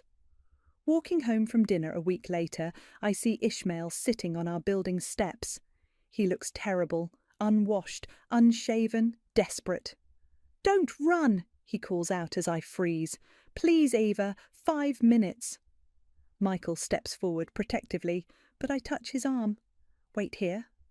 I approach my brother, staying out of reach. You look awful. Yeah, well, being beaten by loan sharks will do that. He tries to smile, but his split lip makes it a grimace. I'm not here for money. Then why are you here? To say you were right about everything. He runs a shaking hand through his dirty hair. I hit rock bottom, sis. Lost everything, even pawned Mum's jewellery. Rehab's still an option. I know. That's actually why I came. He pulls out a crumpled paper, the resource list I'd sent. This place you recommended, they have a scholarship program. I applied. Good. They accepted me. His voice cracks. I start tomorrow, 90 days inpatient. Something in my chest loosens slightly. I'm glad. I'm not asking you to forgive me, or trust me, or even talk to me again. He stands slowly, wincing. I just wanted you to know. You were right to cut us off, to cut me off. Maybe if you'd done it sooner. Maybe, I agree. Anyway, I should go. Got a bus to catch. He takes a step, stumbles slightly. Be happy, Ava. You deserve it. I watch him limp away, fighting the urge to help, to give him bus fare, to fall back into old patterns. Michael comes up beside me. You okay? No, I admit, but I will be. That night I get an email from Summer. Ishmael's going to rehab. Mum's furious, says he's abandoning the family just like you did. I think maybe you were both right to leave. I don't reply, but I don't delete it either. The next morning, Melina posts another cryptic status. Blood isn't always thicker than water. Sometimes it's just what drowns you. Mum comments, pray for our lost sheep to find their way home. I close my laptop and turn to Michael. Let's go to City Hall today, right now. Now? Now, before I change my mind, before they find a way to make this about them too. He studies my face, then nods. I'll call Stacy. 2 hours later, we're married. No white dress, no flowers, no family drama. Just us, Stacy as our witness, and promises we intend to keep. As we sign the marriage certificate, my phone buzzes with a text from an unknown number. Mum, using Dad's phone. You'll regret shutting us out. Family is forever. I show Michael, who takes the phone and blocks the number. Family is what we choose, he says, kissing me, and we choose each other. For the first time since this all began, I truly believe that's enough. 6 months into my marriage, karma arrives like a wrecking ball. The news comes through Summer, who's taken to sending me brief, factual updates every few weeks. Ishmael got arrested, her text reads, not for gambling, fraud. He was running some kind of Ponzi scheme with Nico. Melina co-signed for loans. Mum and Dad put up their house as collateral. Everything's falling apart. I'm in the kitchen with Michael when I read it. My hands don't shake anymore when family news arrives. Want to know the funny part? I show him the text. I saw this coming years ago. Told them he was getting into something illegal. They called me paranoid. The story unfolds over the next few days through local news and Summer's updates. Ishmael had been running an investment scam, promising desperate gamblers huge returns. Melina had helped him set up the fake companies, thinking she'd get rich quick. Mum and Dad had vouched for him to their friends, bringing in more victims. Now Ishmael's facing serious prison time. Melina's credit is destroyed. Mum and Dad are losing their house. The same house I grew up in, where family photos still hang on walls that will soon belong to someone else. Your mother's asking for your address, Summer texts. Says she needs to talk to you in person. No, I reply simply. She's crying a lot, says you're their only hope. I block Summer's number. It hurts, but it's time. She made her choice by staying their messenger. That evening, Michael and I tour a lakeside property we've been eyeing. It's peaceful here, far from the city, far from them. We could make this our home, he says, watching me stare at the water. Fresh start. My phone buzzes. Melina, using a new number. They're charging me as a co-conspirator. I could go to jail. Please, Eva, I know we hurt you, but I'm your sister. I delete it without responding. The next day, I receive a courier package at work. Inside is a handwritten letter from Mom. Ava, your father and I will be homeless in 3 weeks. The bank is taking everything. We raised you better than to abandon family in their darkest hour. Whatever issues you have with us, surely you can't want this for your parents. We need $200,000 to save the house. Michael makes good money. This would be nothing to him. Don't let your stubbornness destroy your family. Remember who changed your diapers, who fed you, who gave you life. Help us. Mum. I take the letter home and burn it in our fireplace, watching the guilt-laden words turn to ash. The next morning, the local paper runs a story about Ishmael's arrest. There's a quote from one of his victims, an elderly woman who lost her retirement savings. My stomach turns when I recognise the name. She was our neighbour when I was growing up. Used to bake cookies for us kids. Karma, Michael says when I show him. They preyed on their own community. They always did, I reply. I was just the first victim. Days pass, more news breaks, more victims come forward. Melina gets arrested. Mum and Dad face lawsuits from friends they convinced to invest. Their world is crumbling, and for the first time in my life, I'm not there to catch the pieces. Instead, I'm signing papers on the lake house, planning renovations, living. Your sister Melina took a plea deal, our lawyer informs us. She's testifying against Ishmael, 5 years instead of 20. Family loyalty at its finest, Michael comments dryly. That night, I dream of drowning in bills, of Ishmael's desperate face, of Mum's tears. I wake up gasping. Michael holds me. Want to talk about it? No, I say. I want to pack. We spend the weekend moving into our lake house. It's therapeutic, arranging furniture, hanging art, making plans. No family photos on these walls. No guilt in these rooms. As we're unpacking, I find a box of old cards and letters.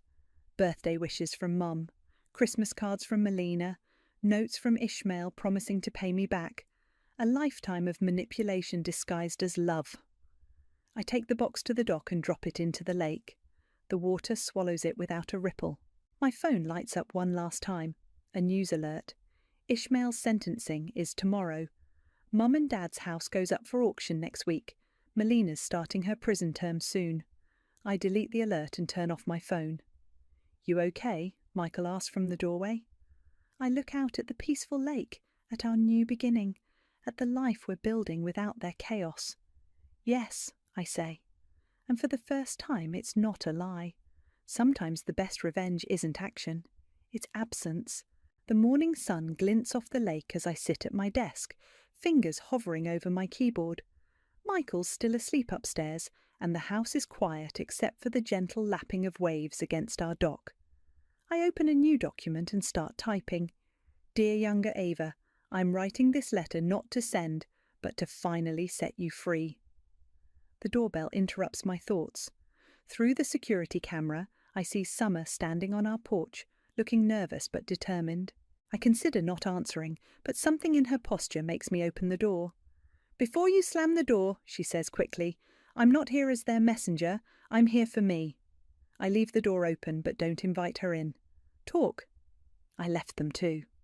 She hugs herself, looking small.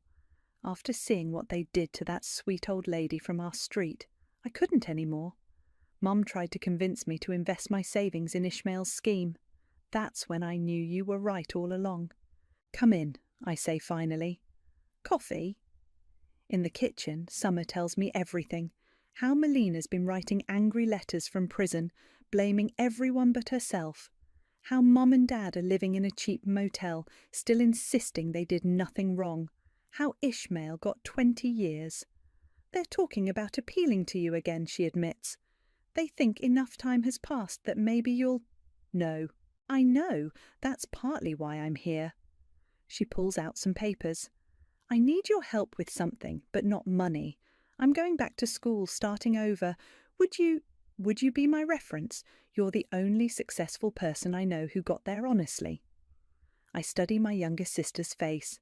There's something different there, a clarity that wasn't there before. Okay, I say, but first I need you to read something. I show her my laptop screen, the letter I was writing. Dear younger Eva, I'm sorry I let them dim your light for so long. I'm sorry I taught you that love means emptying yourself to fill others. I'm sorry I made you believe that family obligations were more important than your own dreams. But I'm not sorry anymore.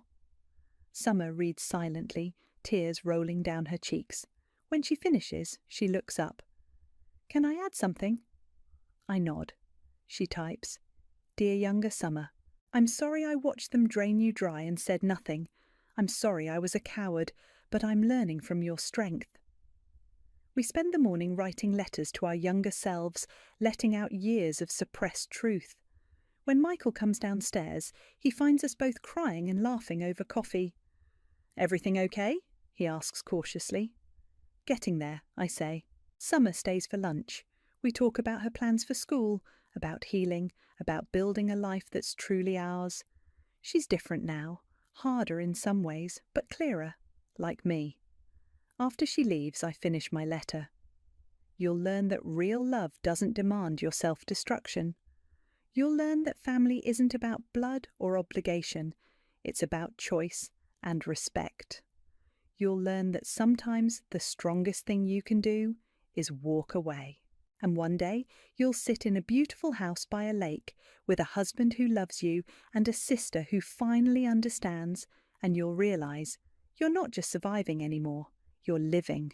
Love, the Eva who finally chose herself. I print the letter and add one more thing, my updated will. Michael and I have discussed this at length. Our future children, if we have them, will inherit most of our estate. The rest goes to a new foundation we're establishing, the Forward Fund, helping people escape financial abuse from family members. Not a penny goes to my parents or older siblings. That's the last piece I tell Michael as I sign the documents. No more loose ends. He kisses my forehead. Proud of you. My phone buzzes. A text from Summer. Thank you for today, for everything, for showing me there's another way.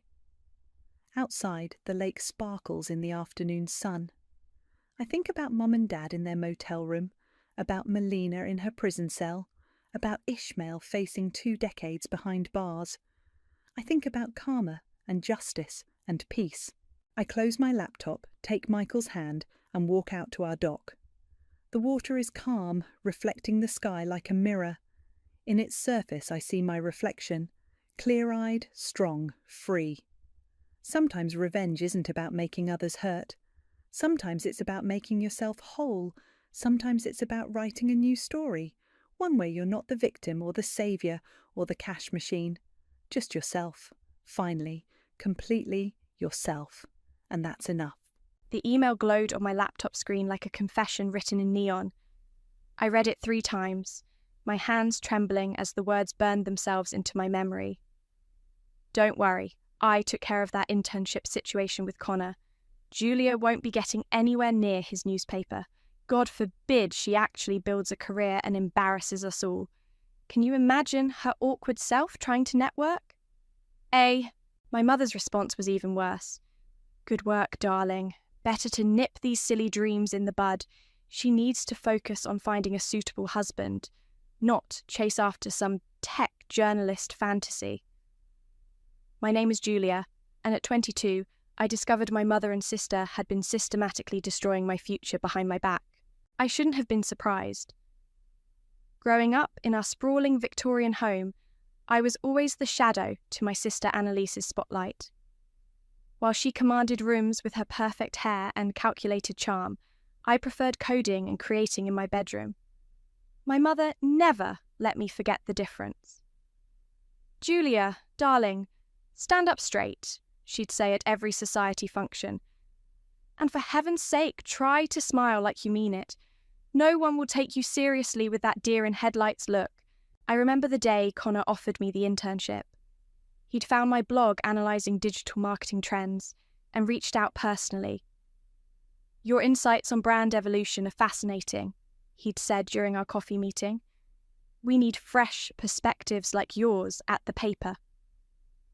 I'd floated home on clouds that day, only to receive his rejection email a week later.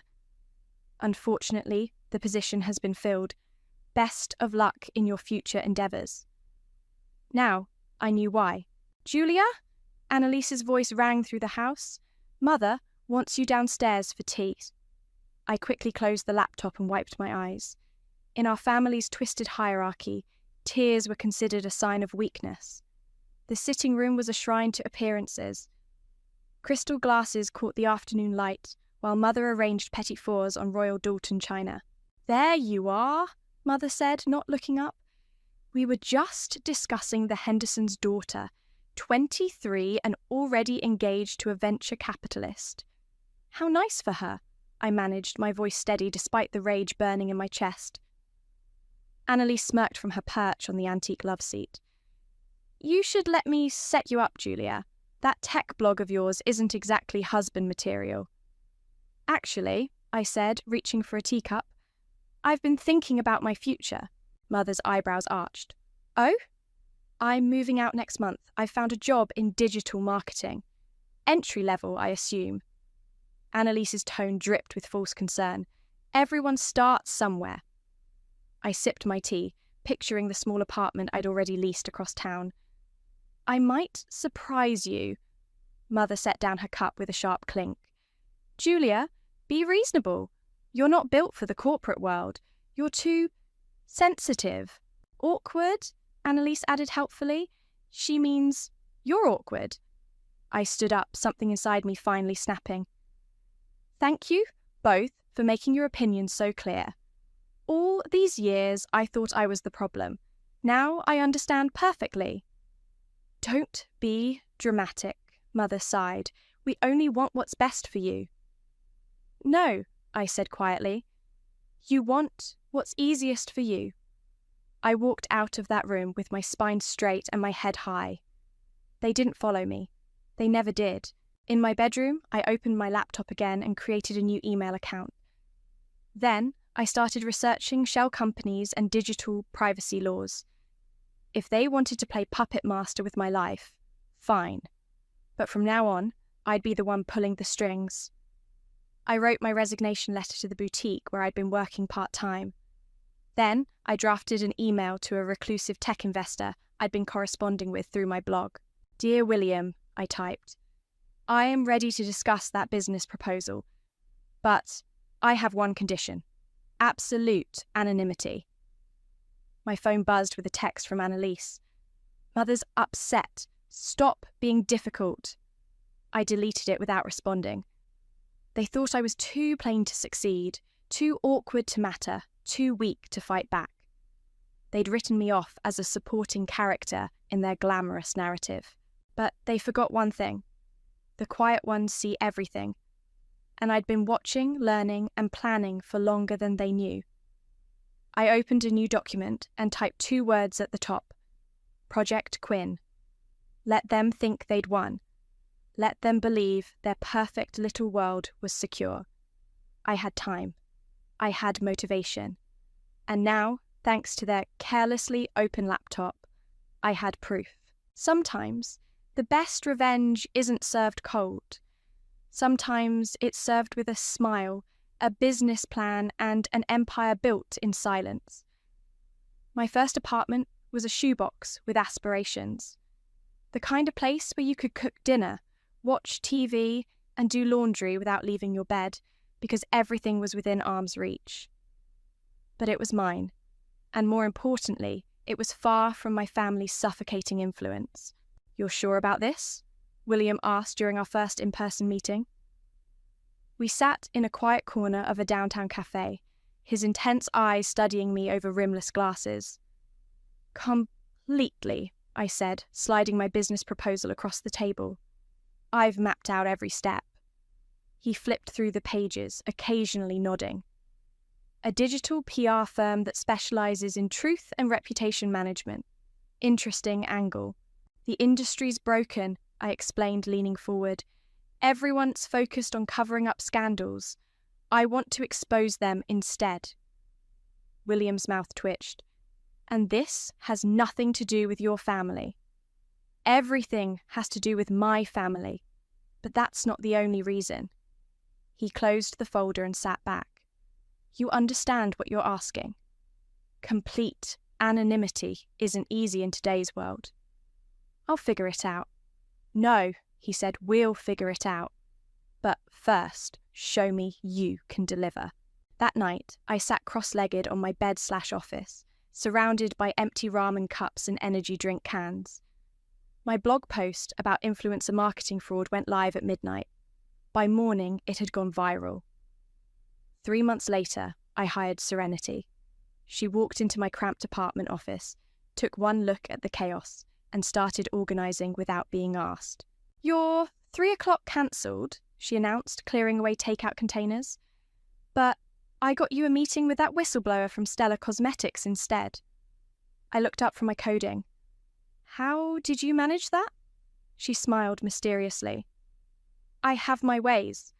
Also, you need to eat something that isn't instant noodles. I had a salad yesterday. Putting lettuce on instant noodles doesn't count as a salad. Working with Serenity was like finding the missing piece of a puzzle I didn't know was incomplete. She handled the real world while I built our digital infrastructure. Together, we turned my tiny apartment into command central for what would become J. Quinn and Associates. The first real test came 6 months in. A luxury boutique, one of my mother's favourites, was caught using child labour in their overseas factories. The story landed in my inbox from an anonymous source. "This could be big," Serenity said, reviewing the evidence. "But are you ready? Your mother shops there weekly." I thought about all the times Mother had paraded me through that store, sighing dramatically at how nothing quite suited my difficult figure. "Post it," I said. The story exploded. Within days, protesters gathered outside the boutique's locations. Their stock plummeted. Mother left 3 voicemails complaining about how she couldn't possibly shop anywhere else. I deleted them all. William called as the dust was settling. "Impressive work. Ready to scale up? What did you have in mind?" "I bought a building. Penthouse office. Time to give J. Quinn a proper home." I stood in that empty penthouse the next day, watching sunset paint the city gold. Floor-to-ceiling windows, private elevator, state-of-the-art everything. "This is insane," I whispered. "This is just the beginning," Serenity said, already measuring for desk placements. "We're going to need a team." We hired carefully. Everyone signed ironclad NDAs. J. Quinn became a mysterious figure who communicated only through secure channels. My family's Christmas card that year showed them at their country club, gleaming with success. I pinned it to my office wall as motivation. 1 year into operations, we broke our biggest story yet. A charity foundation had been funneling donations into private accounts. The foundation's president was Mother's tennis partner. "Julia," Serenity called from her desk, "your sister's on TV." Sure enough, there was Annalise defending her friend on a morning show. "These accusations are ridiculous. The foundation does wonderful work." I watched her performance with clinical interest. Same hair flip, same practice sincerity she'd used when telling my high school crush I had a contagious skin condition. "Should we release the bank records?" Serenity asked. "Not yet." I turned back to my screens. Let them dig themselves deeper first. That evening, I found a blog post analysing J. Quinn's rising influence. The author called us digital vigilantes with a conscience. I printed it out and added it to my wall, right next to the Christmas card.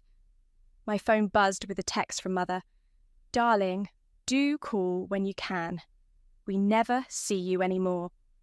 I typed back, "Very busy with work. Maybe next month."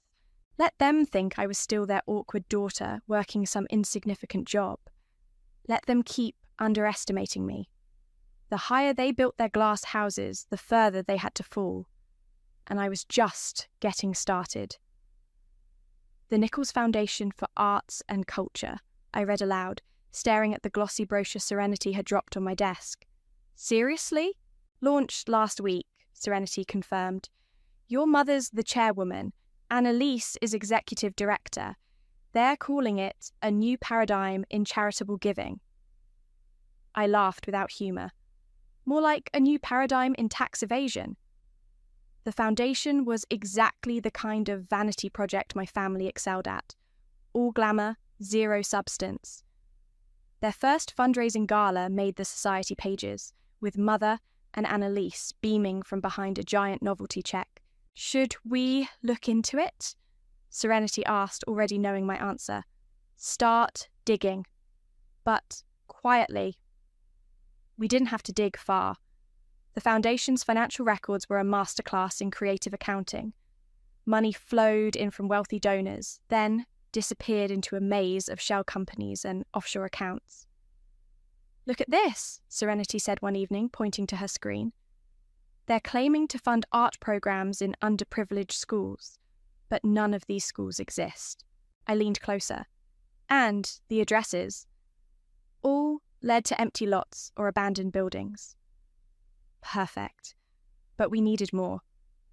The breakthrough came from an unexpected source. One of Annalise's junior assistants reached out through our anonymous tip line. She'd been ordered to shred some documents, but kept copies. "Your sister's been forging donor signatures," Serenity reported, "using their names to authorize transfers without consent." I sat back in my chair, fingers steepled. Start preparing the exposé. But first, let's rattle their cage a little. Over the next few weeks, we orchestrated a subtle campaign of digital whispers, anonymous comments on charity watchdog sites, pointed questions from small-time bloggers. Nothing direct, just enough to make them nervous. It worked. "Julia," Annalise's voice crackled through my phone one afternoon. "You still work in marketing or whatever, right? We need some PR help." "Oh," I kept my voice neutral. "What's wrong?" "Nothing's wrong," she snapped. "We're just seeing some negative attention online. It's probably jealous competitors." "Have you tried reaching out to Jay Quinn? I hear they're the best in crisis management." Annalise scoffed. "Please, that mysterious PR firm? Mother says they're probably just angry feminists with too many cats." I glanced at the industry awards lining my office walls. Maybe. But they get results. Whatever. Just tell me how to make these rumours go away. "Sorry, sis. Crisis management isn't really my area." After hanging up, I turned to Serenity. "Release the first wave." The next morning, major news outlets ran stories questioning the foundation's spending. By afternoon, their biggest donors were demanding audits. Mother appeared on a morning show, her perfect composure cracking slightly under tough questions. "This is a witch hunt," she declared, her smile brittle. "Our foundation's integrity is beyond reproach." I watched the interview in my office, remembering all the times she'd used that same dismissive tone with me. "Release the bank records," I told Serenity. The effect was immediate. Social media exploded. The foundation's phones rang off the hook.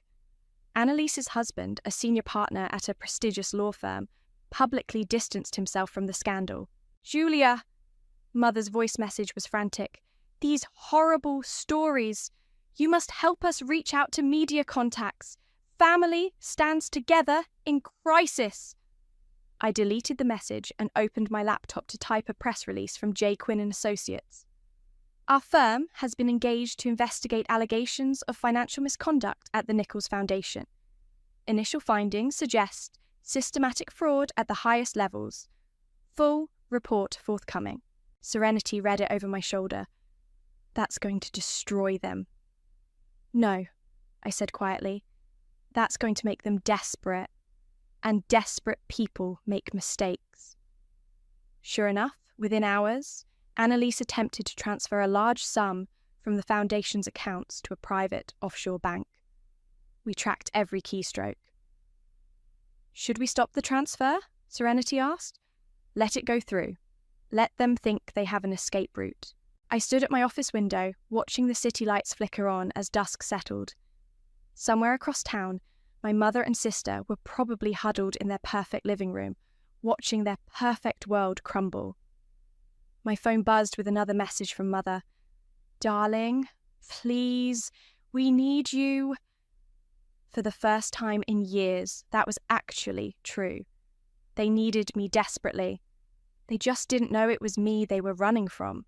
"Serenity," I called. "Schedule a press conference for tomorrow morning. It's time for Jay Quinn to make a public statement." The trap was set. All I had to do was wait for them to walk right into it.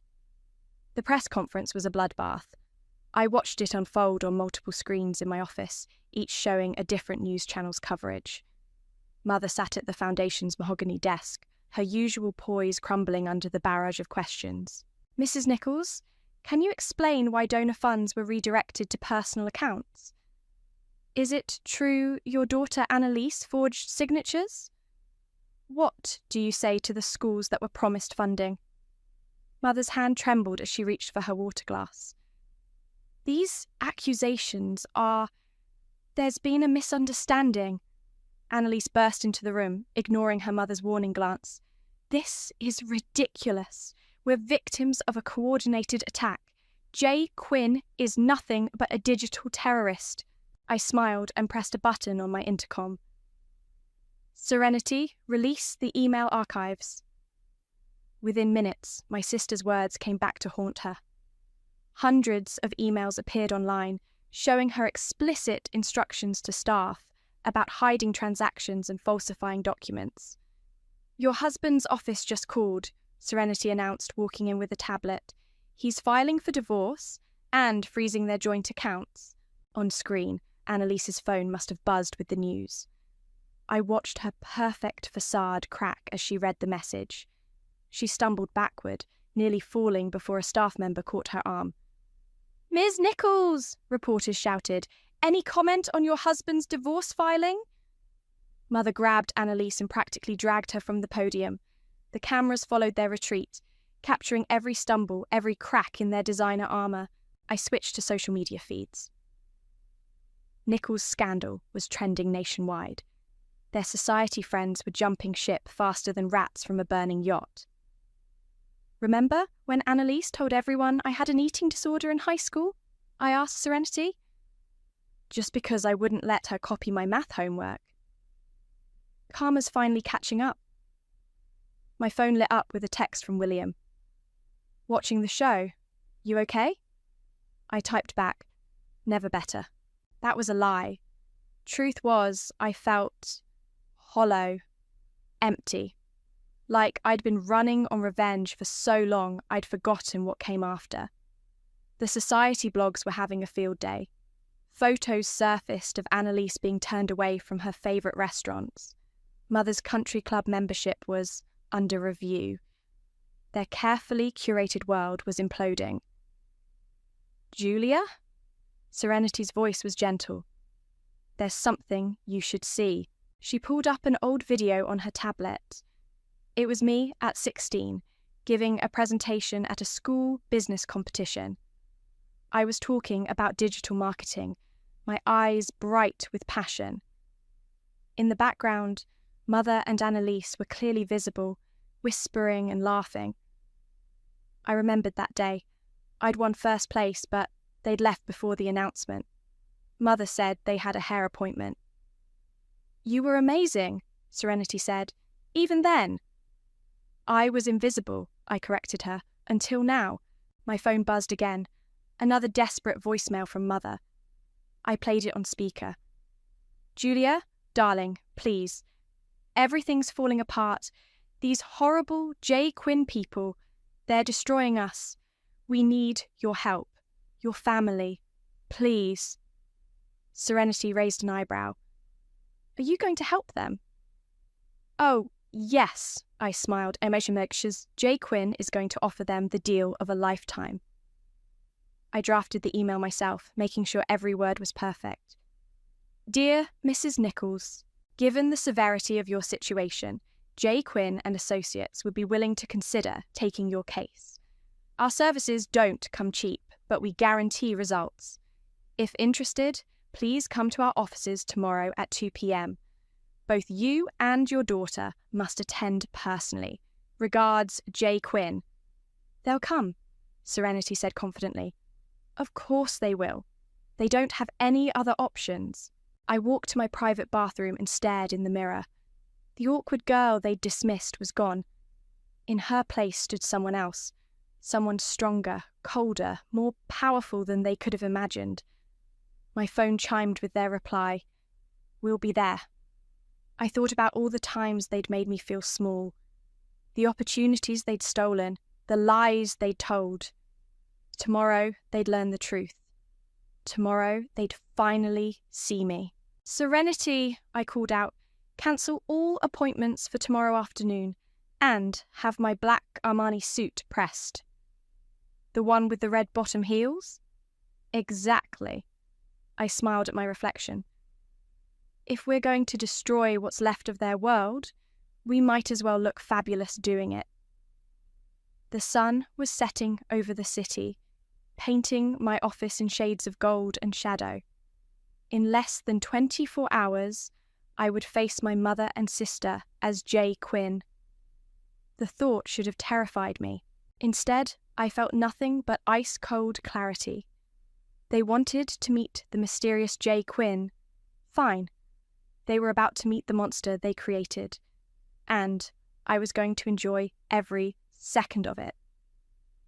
At 1:58 p.m., I watched through one-way glass as Mother and Annalise were escorted into our conference room. Mother wore Chanel, Annalise in Dior, their version of battle armor. But even designer labels couldn't hide their desperation. "They've been waiting 15 minutes, Serenity reported. Your mother's checked her watch 12 times. Good. I smoothed my black suit. Let's make it 20. The wait was deliberate. A power play Mother herself had taught me. I'd seen her do it countless times to others, making them sweat in her sitting room while she took her time. At exactly 2:20, I nodded to Serenity. "Show time." The click of my heels echoed down the hallway.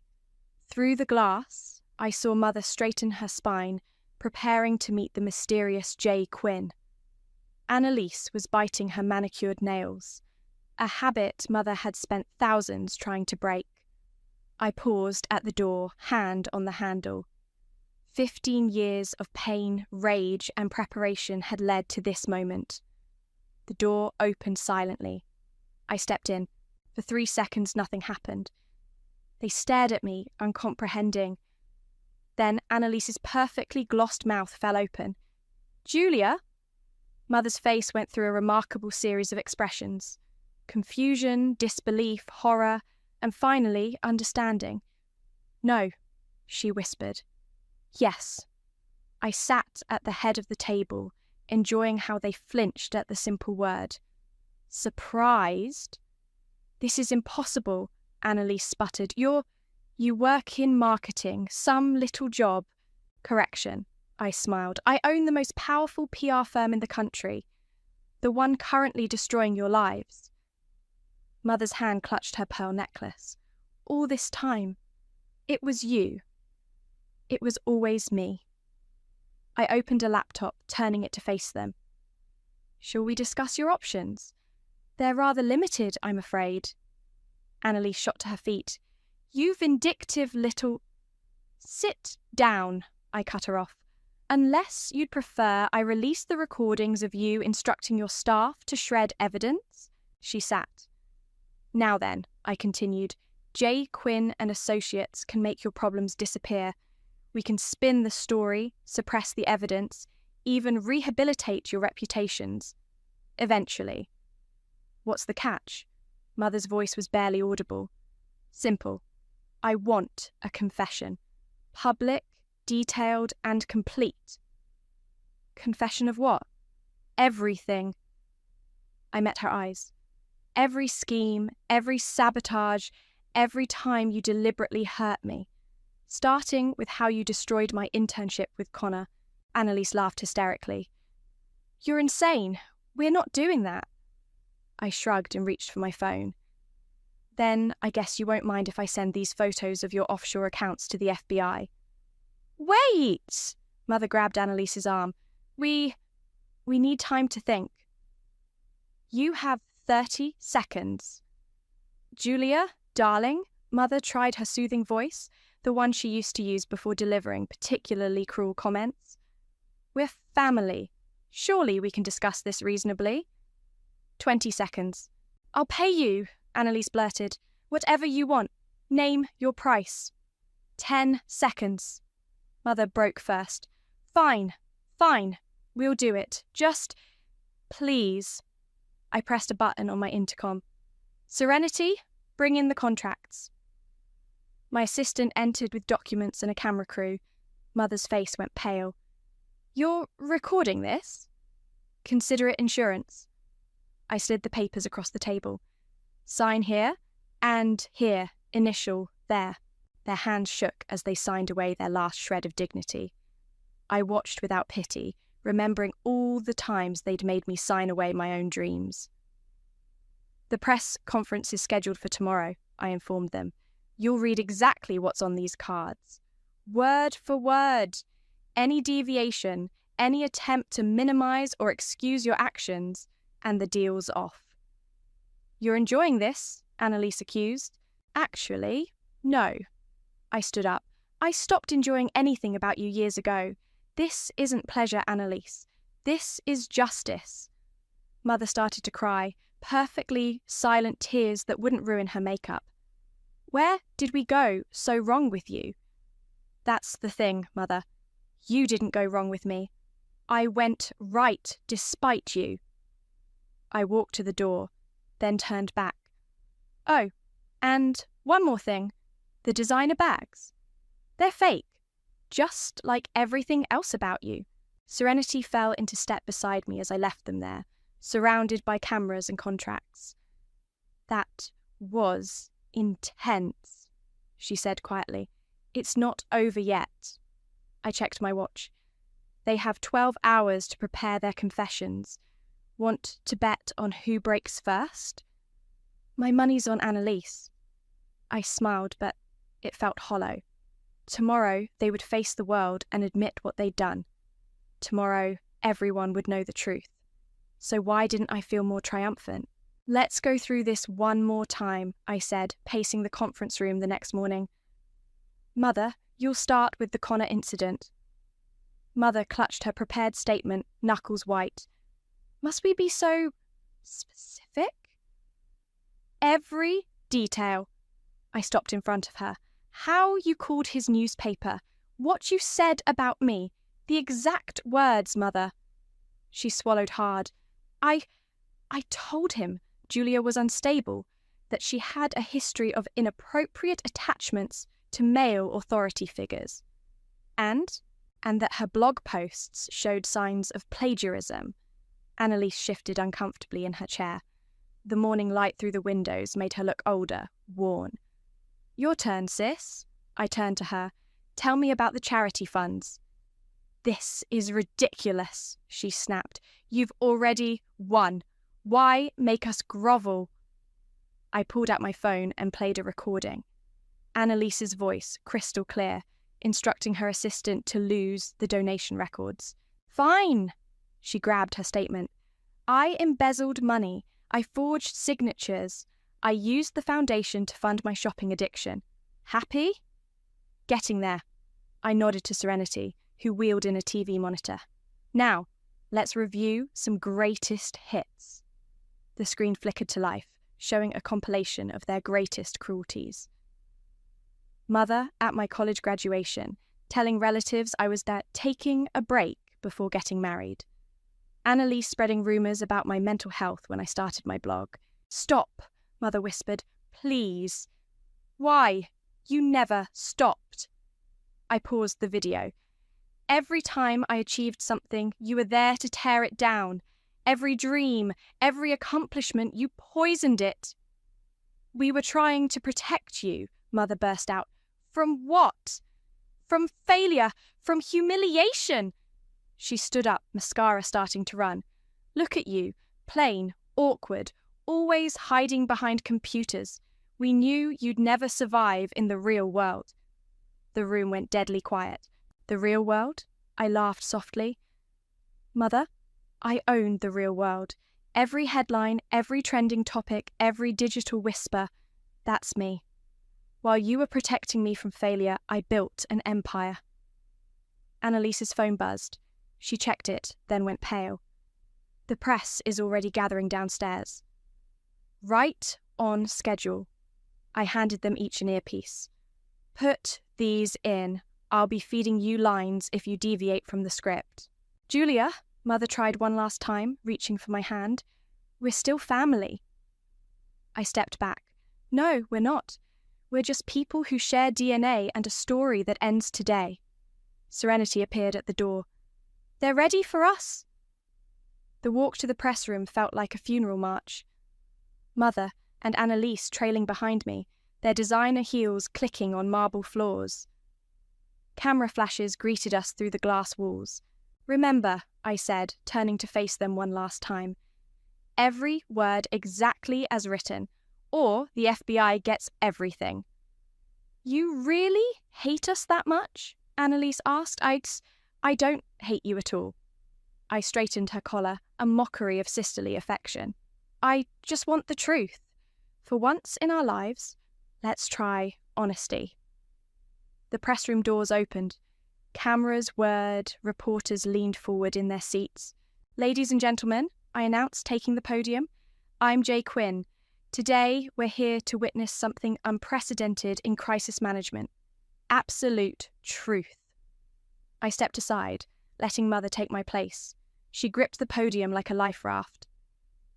My name is Lorelei, she began, voice shaking. And I need to confess something about my daughter. I watched from the wings as she detailed every manipulation, every lie. Annalise followed, breaking down halfway through her statement about the foundation fraud. Serenity touched my arm. Julia, are you okay? I realized I was crying. Silent tears, just like Mother taught me. I don't know. We can stop this. No. I wiped my eyes. Let them finish. The confession took 47 minutes. By the end, Mother could barely stand. Annalise had mascara streaked down her face. The reporters were stunned, silent. I stepped back to the podium. Thank you for your honesty. Jay Quinn and Associates will be handling their reputation recovery process. No further questions. Security escorted them out through a side door. I watched them go, these two broken women who had once seemed so powerful. What now? Serenity asked softly. Now? I gathered my papers. Now we wait for tomorrow's headlines, and then we see what's left to rebuild. But as I turned to leave, Mother's last words echoed in my head. We're still family. Were we? Could anything survive this kind of truth? I didn't know. But for the first time in years, I felt something other than rage when I thought of them. I felt free. The headlines were nuclear. Every major news outlet, every social media platform, every morning show exploded with the story. Not just about the foundation scandal anymore. Now it was about me. Digital Queen Jay Quinn reveals identity in shocking family showdown. PR mogul orchestrates own family's downfall. From forgotten daughter to tech empire, the Julia Quinn story. Your phone's been ringing non-stop, Serenity said, walking into my office with a stack of newspapers. CNN, Forbes, Times, they all want interviews. I was staring at my laptop, reading comments on the live stream recording. Millions of views already. People are calling you a hero, Serenity continued, especially women who've been dismissed by their families. A notification popped up on my screen. An email from Connor, the journalist whose internship I'd lost years ago. Julia, I owe you an apology. I should have seen through their lies. What you've built is extraordinary. Would love to grab coffee sometime. Connor. Delete it, I told Serenity. Are you sure? He could be a powerful ally. Delete it. I'm done with the past. My office door burst open. William strode in, looking more animated than I'd ever seen him. Have you seen the stock price? He waved his tablet. We're up 300% since yesterday. Every major corporation wants Jay Quinn handling their PR now. Because they're afraid of us, I said. Exactly, he grinned. Fear and respect. It's a powerful combination. My phone buzzed. A text from an unknown number. It's Annalise, please. Can we talk? I blocked the number. Your mother's been trying to reach you through the company line, Serenity said quietly. What does she want? She's checking into a private hospital. Exhaustion, they're saying. She wants to see you. I walked to my window, looking out at the city. Somewhere out there, my family was imploding. Mother in a hospital bed, Annalise probably booking a flight to some distant country. Ms. Quinn? Our head of security appeared at the door. There's a situation in the lobby. Your sister's here. I turned sharply. What? Security footage showed Annalise sitting in our lobby, still wearing yesterday's clothes, makeup smeared. She's been there for hours, the security head said, refuses to leave. Julia! Serenity touched my arm. Maybe you should. Fine. I straightened my jacket. Have her brought up. Minutes later, Annalise stumbled into my office. She looked nothing like the polished socialite who tormented me for years. You won, she said hoarsely. You destroyed us. Happy now? Are you drunk? Does it matter? She laughed bitterly.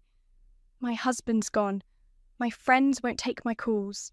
Mother's having a breakdown. And you're the queen of everything. What do you want, Annalise? Want?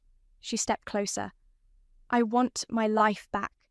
I want to understand how my awkward little sister turned into this. I met her gaze steadily. You made me this.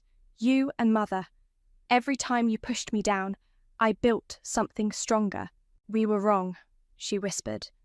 About everything. You were never the weak one. No, I agreed. I wasn't. She reached into her purse, hands shaking, and pulled out an old photograph. Us as children, before everything went wrong. Before they decided I wasn't good enough. Remember this day? She asked. At the beach house. You were teaching me how to build sandcastles. I remembered. It was before Mother enrolled Annalise in modelling classes, before the constant competition began. That's ancient history. Is it? She placed the photo on my desk, because I keep thinking, maybe if we'd stayed those girls, building things together instead of tearing each other down. Stop. My voice cracked. Just stop. Julia, security will escort you out. I pressed my intercom. Goodbye, Annalise. She stood there, clutching her designer bag like a shield. You know what's funny? You finally became everything Mother wanted. Powerful, feared, perfect. The words hit like a slap. Because she was right. In destroying them, I'd become exactly what they'd always valued. Style over substance, power over love. As security led her away, I picked up the beach photo. 2 smiling girls with sandy feet and matching ice cream cones. I couldn't remember the last time either of us had smiled like that. Julia? Serenity stood at the door. The Times is waiting for your statement. What should I tell them? I looked at my empire of glass and steel, built on revenge and pain, at the awards and headlines celebrating my victory. Tell them, I paused, still holding the photo. Tell them J. Quinn has no comment at this time. Because for the first time since this began, I wasn't sure what to say. Their old family estate loomed before me, its Victorian grandeur faded under foreclosure signs. I hadn't planned to come here, but after Annalise's visit, something pulled me back. My key still worked. The front door creaked open, releasing the musty scent of abandoned wealth. Sheets covered the furniture like ghosts of privilege past. I thought I'd find you here. I spun around. Mother stood in the doorway, looking smaller without her usual armour of designer clothes and perfect makeup. How did you get out of the hospital? She stepped inside. I checked myself out. Some things are more important than rest. We stood in awkward silence, surrounded by the remnants of our fractured family. I saw your interview, she said finally, the one where you declined to press charges. It wasn't mercy, I replied. Revenge just started tasting bitter. Mother moved to the grand staircase, running her hand along the dusty banister. Remember how you used to slide down this? Before I taught you it wasn't ladylike? Before you taught me a lot of things. She turned to face me. I've had time to think, in that hospital room, about everything we did to you. Everything we taught you about worth and power and success. Don't, I warned, don't try to make this better. I'm not. She pulled something from her bag, an old notebook. I found this in the attic before the bank took over. Your business plans from high school. Page after page of brilliant ideas we ignored. I remembered that notebook. Hours spent dreaming up marketing strategies, digital platforms, innovations that would later become J. Quinn and Associates. You were never invisible, Julia, Mother said softly. We were blind. Why are you here? Because my daughter built an empire to prove me wrong, and all I can think about is how much energy we wasted destroying each other. A noise at the door made us both turn. Annalise stood there, holding a cardboard box. Sorry, she said. I didn't know. I just came to get some photos before they clear everything out. The three of us stood in our old foyer, surrounded by sheets and shadows, and years of unspoken words. I'm selling the company, I announced suddenly. What? They spoke in unison, an echo of easier times. To William, he'll keep the name, the reputation, but I'm starting something new. Mother stepped closer. What are you talking about? I pulled out my phone, showing them the business plan I'd been working on since Annalise's visit. A digital platform for family reconciliation, professional mediators, counselling resources, legal support, everything I wish we'd had 20 years ago. That's... Annalise studied the screen. Actually, brilliant. It won't fix everything, I said. Some things can't be fixed. But maybe it can help other families avoid our mistakes. Mother touched my arm hesitantly. And us? I don't know. I met her eyes. But I'm tired of building walls. Maybe it's time to try building bridges instead. Annalise set down her box and opened it. More photos spilled out. Birthdays, holidays, moments when we were almost happy. Remember this? She held up a picture of us in the garden. You were teaching me how to code before I got jealous and told everyone you were a computer nerd. You were a better student than you pretended to be, I said. I was better at a lot of things before I started pretending. Mother picked up another photo. Me at my first science fair. We could start over, not as mother and daughters, maybe, but as people who want to do better. I looked at these women who had shaped my life through their cruelty, now standing vulnerable in the ruins of our past. No, I said firmly. They flinched, but I continued. Not start over, start honest. With everything we are, everything we've done. No more pretending. Annalise nodded slowly. I'd like that. It won't be easy, Mother warned. Nothing worth building ever is. I walked to the front door and held it open. Coffee? I know a place where we can talk. Really, talk. They followed me out into the sunlight. As I locked the door one last time, I glanced up at my old bedroom window. The little girl who once hid there, dreaming of revenge, could finally rest. I'd built my empire. I'd won my war. Now it was time to build something stronger than victory, something that might even look like peace. Ready? I asked them. They nodded, and together we walked away from the house that had held our worst selves towards something that felt surprisingly like hope. Not an ending. Not really. Just a different kind of beginning. I used to believe that love could conquer anything, even the icy walls of old money and generational judgment. That's what I told myself 7 years ago when I married into the Townsend family. My name is Rebecca, and I've spent nearly a decade trying to prove myself worthy of their precious son Easton. Today I finally stopped trying. Darling, we simply must have Thanksgiving at your house this year. Evelyn's voice dripped honey through my phone speaker. You've done such lovely renovations, and it would be a shame not to show them off. I gripped my coffee mug tighter, knowing exactly what this was. Another test. Another chance for them to pick apart my choices, my taste, my existence. I'm not sure that's nonsense. Bethany and Caitlin are dying to see what you've done with the place, and you know how particular Nathaniel is about his holiday traditions. We'd love to see how you interpret them. The pause before interpret might as well have been a gunshot. Mother, I really think perfect. We'll be there at 4. I'll bring my special cranberry sauce. You know, the one with the family recipe. She hung up before I could respond. I set my phone down and stared at the kitchen I'd spent months perfecting. The marble countertops I'd selected after weeks of research, the custom cabinets I'd fought for, the brass fixtures that cost more than my first car. "Everything okay?" Easton appeared in the doorway, already dressed for work in his carefully pressed suit. He looked exactly like what his family wanted: successful, polished, perfect. "Your mother just invited herself and the entire family here for Thanksgiving." "That's great," his face lit up. "They'll finally get to see all the work you've done." I forced a smile. "Yeah, great. Come on, Beck, give them a chance. They're trying."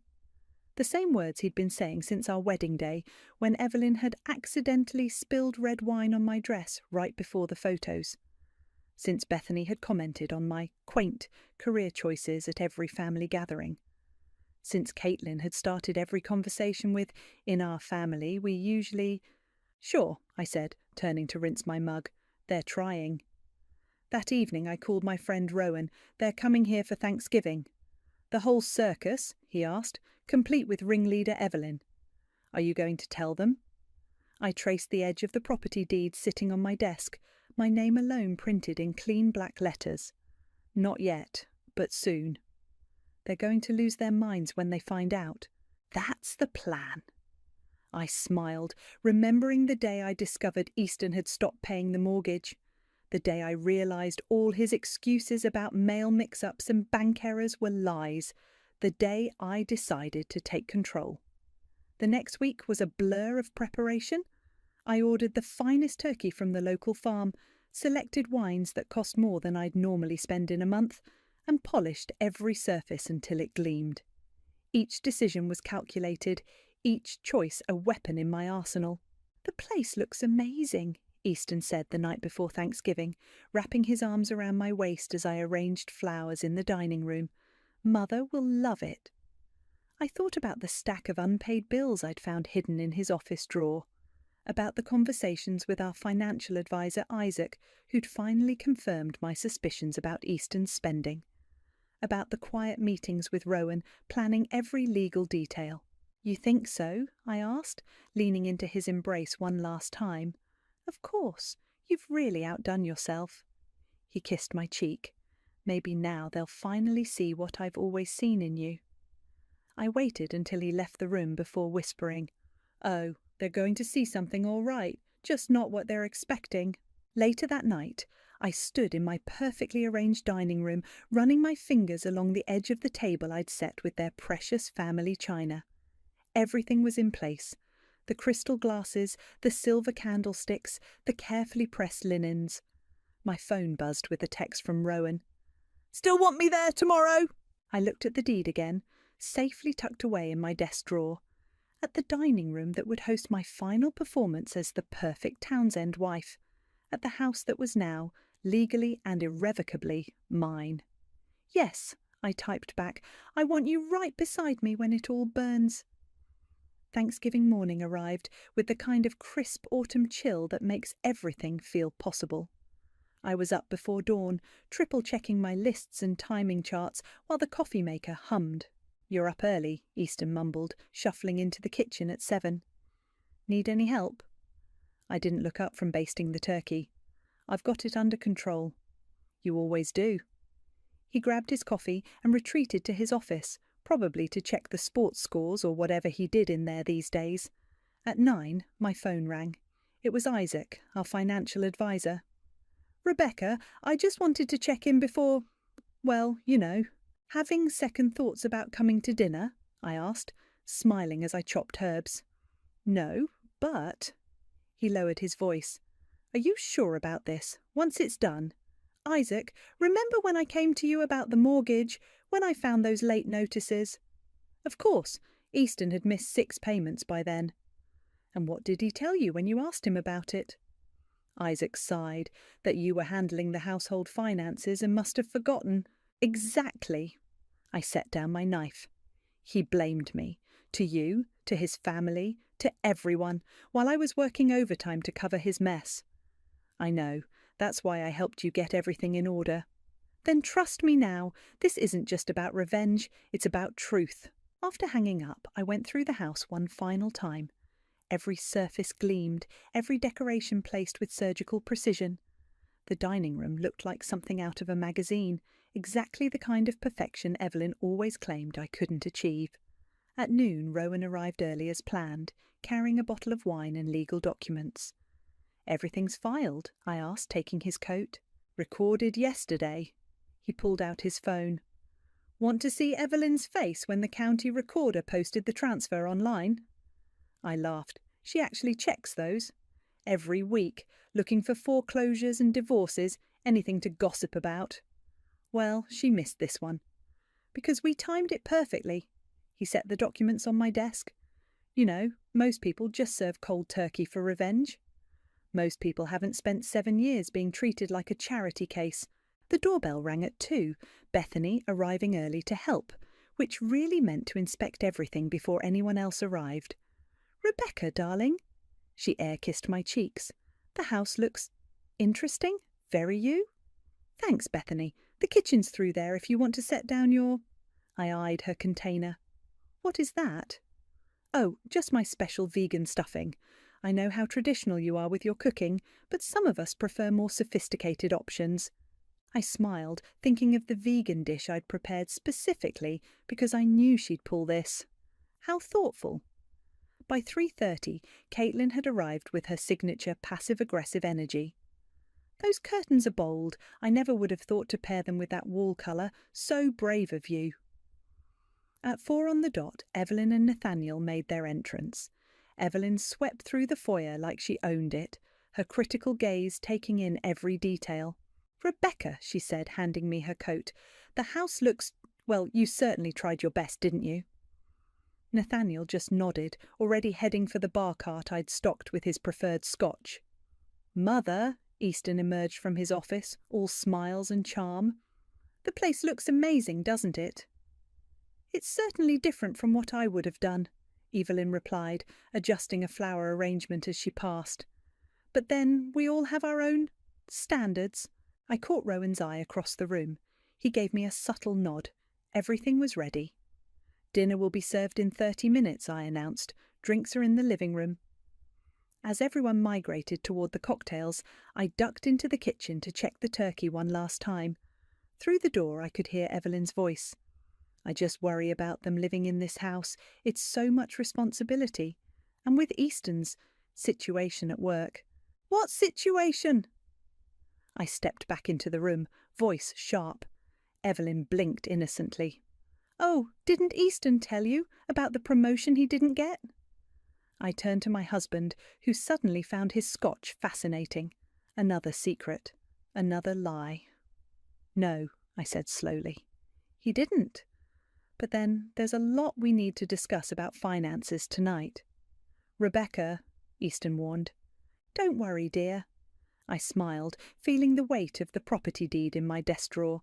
"I'm sure it will all come out during dinner." Rowan cleared his throat. "Speaking of dinner, should we move to the dining room?" "Yes," I said, watching Evelyn straighten her pearls. "I think it's time everyone took their seats. We have quite a feast prepared."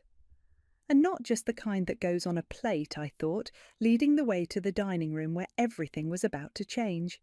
The seating arrangement was deliberate. Evelyn at one end, Nathaniel at the other, with Rowan strategically placed next to me. Easton sat across, sandwiched between his sisters, already looking uncomfortable. "Rebecca," Evelyn called out as everyone settled in. "These placemats are unique. From Target, perhaps?" "Neiman Marcus, actually. The same place you got yours last Christmas." I smiled sweetly. I recognised them immediately. Bethany coughed into her wineglass while Caitlin's eyes widened slightly. Direct confrontation wasn't the Townsend way. They preferred their battles fought with subtle jabs and fake smiles. "The turkey smells wonderful," Isaac offered, trying to break the tension. "Did you brine it?" "Oh yes," I replied, "a special recipe I've been perfecting for years." "Years?" Caitlin giggled. "But you've only been in the family for 7. "Speaking of family recipes," Evelyn interrupted, "I brought my cranberry sauce, the one that's been passed down for generations." I watched her place the crystal dish on the table. the same sauce she'd forgotten to bring to my first Thanksgiving as a Townsend, leaving me scrambling last minute to make my own. "How thoughtful," I said, reaching for the serving spoon, though I made some as well, just in case. "You did what?" Evelyn's hand froze mid-air. "Well, you know what they say about backup plans." I caught Rowan's slight smirk. "They're always good to have." Easton shifted in his chair. "Beck, maybe we should just—" "Pass the potatoes," I finished for him. "Of course, dear." The first course passed in tense silence, broken only by the clink of silverware and Bethany's running commentary about the caloric content of each dish. "So, Rebecca," Nathaniel spoke up suddenly, "how did you manage all these renovations? Must have been expensive." "Oh, you know me," I replied, locking eyes with him. "I'm good with money, unlike some people." Easton's fork clattered against his plate. "What exactly does that mean?" Evelyn demanded, her perfectly lined lips pressing into a thin line. "It means," I set down my napkin, "that I've learned a lot about financial management over the years, especially this past year." "Rebecca!" Easton's voice held a warning. "This isn't the time." "When is the time, dear? When the mortgage is due? When the credit card bills arrive? Or when your mother makes another comment about my ability to maintain this house?" The room went silent. Even Bethany stopped pushing her vegan stuffing around her plate. "I don't know what you're implying," Evelyn said coldly, "but my son has always been excellent with money. It's one of the values we instilled in him." "Really?" I turned to Isaac. "Would you agree with that assessment?" Isaac cleared his throat. Well, this is completely inappropriate." Evelyn stood up, her chair scraping against the hardwood. "Easton, are you going to let her speak to me this way, in our family home?" "Actually," Rowan spoke up for the first time, his voice calm and professional, "there's something interesting about that particular point."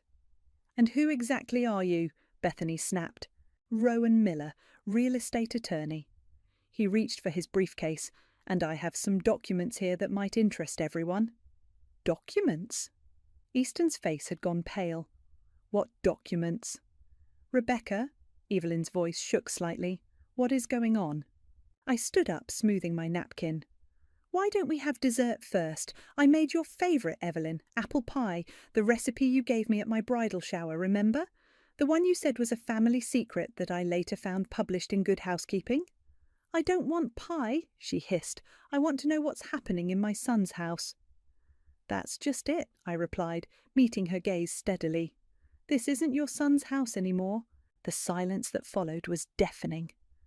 Caitlin's mouth hung open, Nathaniel's knuckles went white around his fork, and Bethany looked like she might actually eat her vegan stuffing just to have something to do. "What do you mean?" Easton asked, his voice barely a whisper. "Maybe we should discuss the mortgage payments you've been missing," I suggested, "or the credit card debt you've been hiding. Or should we start with how you told your mother I was mismanaging our finances while you were the one draining our accounts?"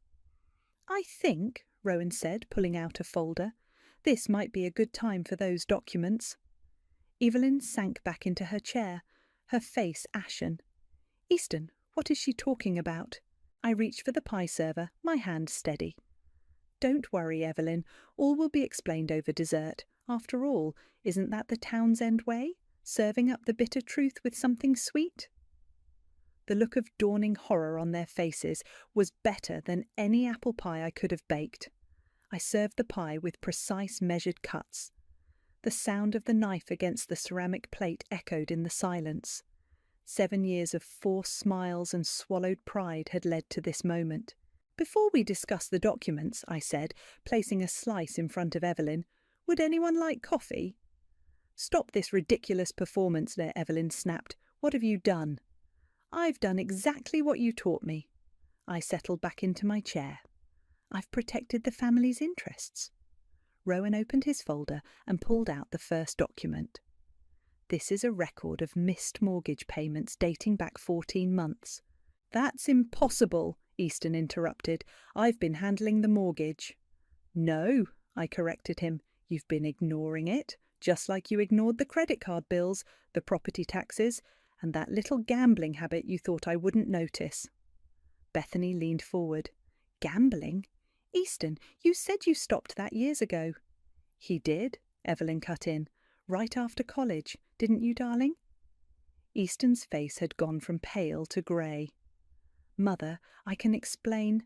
Perhaps, Rowan continued, we should discuss the home equity line of credit Mr. Easton attempted to take out 3 months ago, without his wife's knowledge or consent. I needed that money for an investment opportunity, Easton protested. You mean the poker games at Marcus's house? I asked. Or the sports betting app on your phone? Nathaniel finally spoke up. Boy, tell me you didn't. Oh, he did, Isaac confirmed. I tried to warn him when he came to me about liquidating his retirement account. His what? Evelyn's voice reached a pitch I'd never heard before. I took a deliberate bite of pie. Delicious, isn't it? The secret ingredient is patience, something I've had plenty of practice with. This is absurd, Bethany declared. Easton would never show them the text messages, I said to Rowan. He pulled out his phone and began reading. Don't worry, sis. Rebecca has no idea about the accounts. She's too busy trying to impress Mom with her little home improvements. He looked up. That was sent to you, Bethany, 3 weeks ago. Bethany's face flushed red. You went through his phone? No need. He left it unlocked on the counter while he was in the shower, right after I found the late notices hidden in his desk. So you've been spying on him, Caitlin accused. I've been protecting myself, I corrected, something I should have done years ago. Rowan pulled out the final document. This is the deed to the house, recorded yesterday. As you can see, it's now solely in Rebecca's name. That's not possible, Evelyn whispered. It's not just possible, I said. It's done. I paid off the remaining mortgage, every penny of it, with my own money from my own accounts, the ones Easton doesn't know about. You can't do this, Easton stood up, his chair toppling backward. This is my house. Was your house, Rowan corrected. The transfer is legal and binding. How dare you? Evelyn's voice trembled with rage. After everything we've done for you. Everything you've done for me? I laughed, the sound sharp and cold. You mean like the time you told the country club I was new money? Or when you suggested I get a nose job before the wedding? Or maybe you mean all those helpful hints about how a proper wife should behave? I was trying to help you fit in. No, you were trying to break me down, but instead you taught me something valuable. I stood up, placing both hands on the table. You taught me that the only person I can truly count on is myself. Beck, Easton's voice cracked. Please, we can talk about this. We are talking about it. For the first time in 7 years, we're all being honest. I turned to Evelyn. Would you like to know what else your son's been hiding? The real reason he didn't get that promotion? Don't, Easton warned. He was passed over because he borrowed money from his boss's wife, claimed it was for my medical bills. I smiled grimly. I've never been healthier. The room erupted in chaos. Evelyn started crying, Nathaniel demanded explanations, and Bethany tried to call their family lawyer. That's enough, Easton shouted. This is my house, and I want everyone out.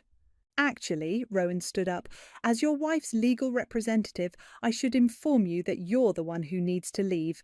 Your belongings will be packed and delivered to your parents' house tomorrow. You can't be serious, Caitlin gasped. I picked up the coffee pot, still perfectly warm. Would anyone like a refill? No? Then I suggest you all follow Rowan's advice and leave. The house that you thought I'd never be good enough for. It's mine now, every square inch of it. The look on Evelyn's face as she realised her precious family home now belonged to me was sweeter than any dessert I could have served. This is a mistake. Easton paced the dining room, running his hands through his hair. You can't just throw away 7 years of marriage. Funny, I replied, stacking dessert plates. That's exactly what you did when you gambled away our savings. I'll fix it, he pleaded. I'll get help, go to therapy, whatever you want. Like you promised after the first time, or the second? I set the plates down harder than necessary. How many chances should I give you, Easton? Evelyn stood up, her mascara slightly smeared. We can help him. The family has resources. The family, I turned to face her.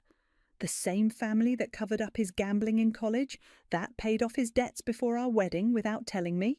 That family. We were protecting him, Nathaniel defended. No, I shot back. You were protecting yourselves, your reputation, your precious family name, while I worked 60-hour weeks to keep us afloat. You were enabling him. Bethany sniffed. You're being dramatic. Everyone has financial troubles sometimes. Show them, I said to Isaac. Show them the numbers. Isaac pulled out his tablet, his fingers moving quickly across the screen. In the past 18 months, Easton has accumulated $157,000 in gambling debts, maxed out 3 credit cards, and attempted to take out 2 personal loans using the house as collateral. That's impossible, Evelyn whispered. Would you like to see the receipts from the casino? I asked.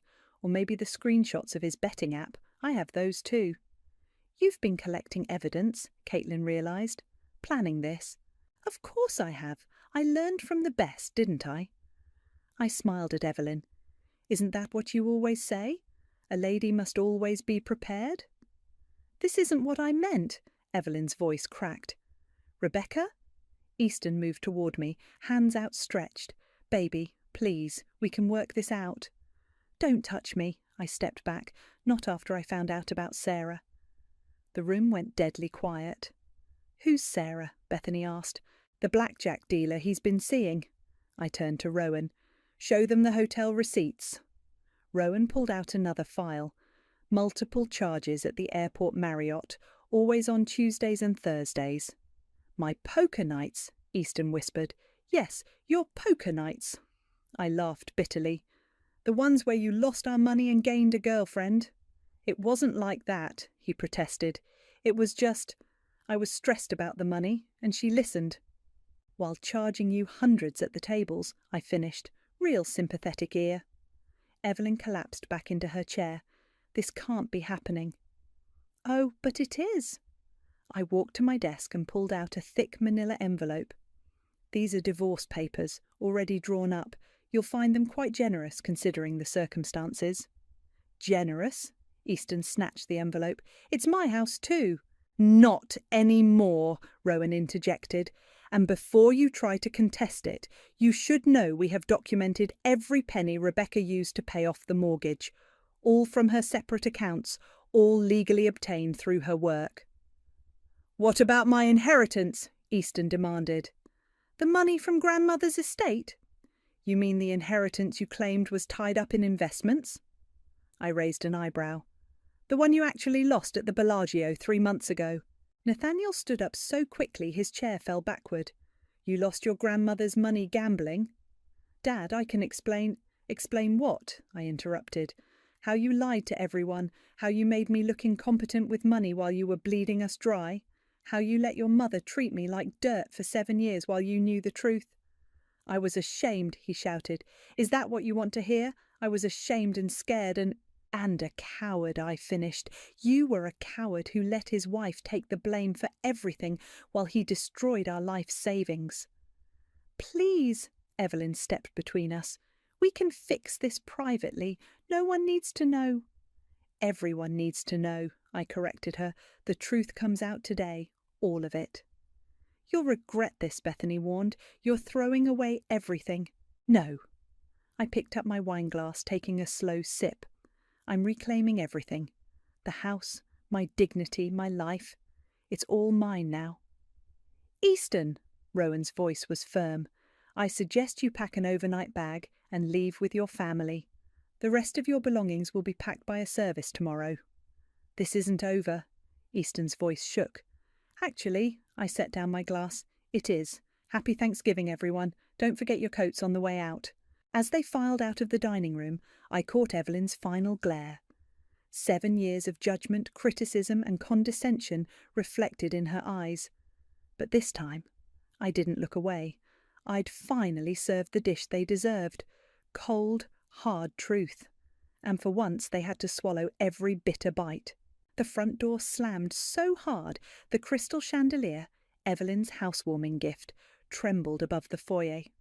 One by one, car engines roared to life in the driveway, each departure punctuated by the crunch of gravel under expensive tyres. "Well," Rowan said, loosening his tie, "that went about as expected." "You think?"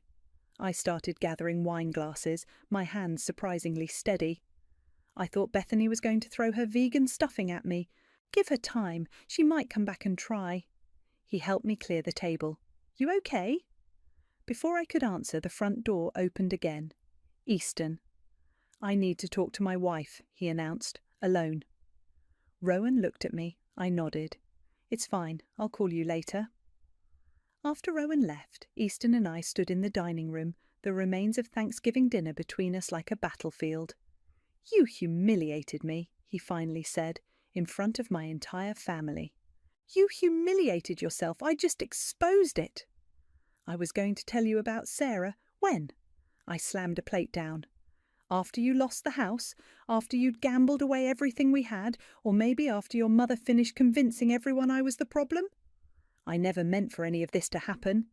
He ran his hands through his hair, a gesture I used to find endearing. Now it just looked desperate. But it did happen. Every lie, every secret, every time you let your family tear me down, it all happened. They were trying to help.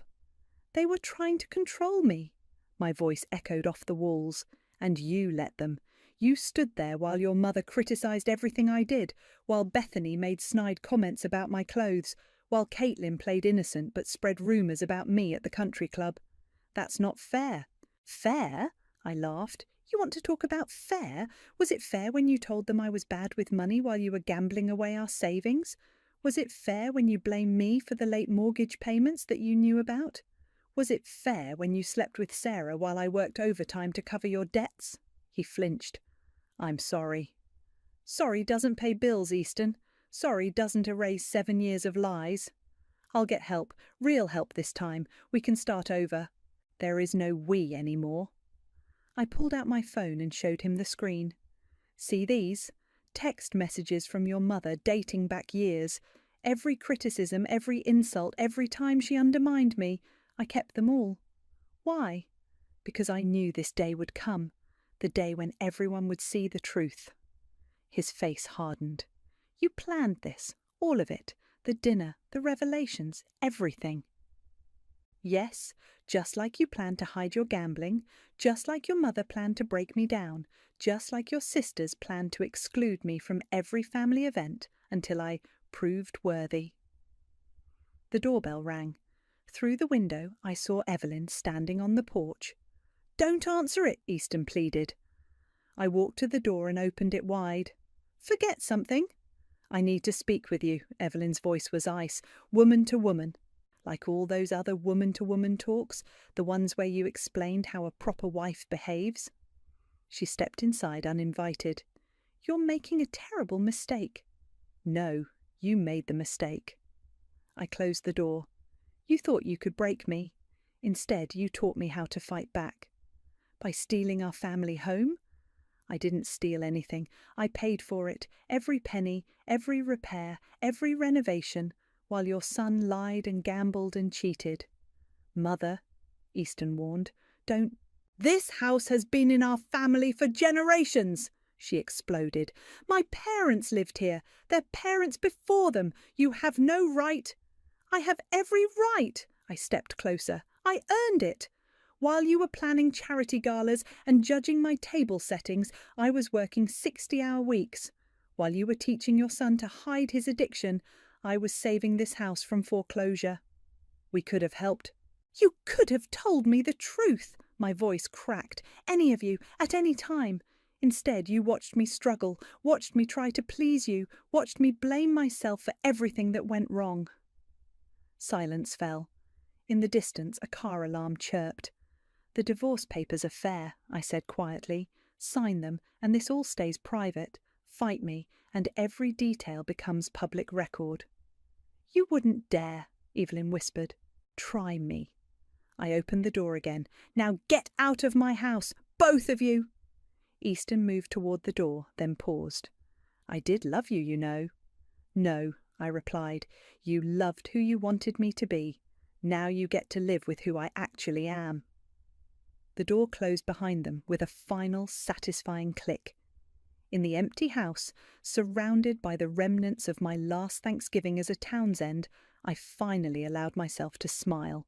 The next morning, I woke to 17 missed calls and 32 text messages.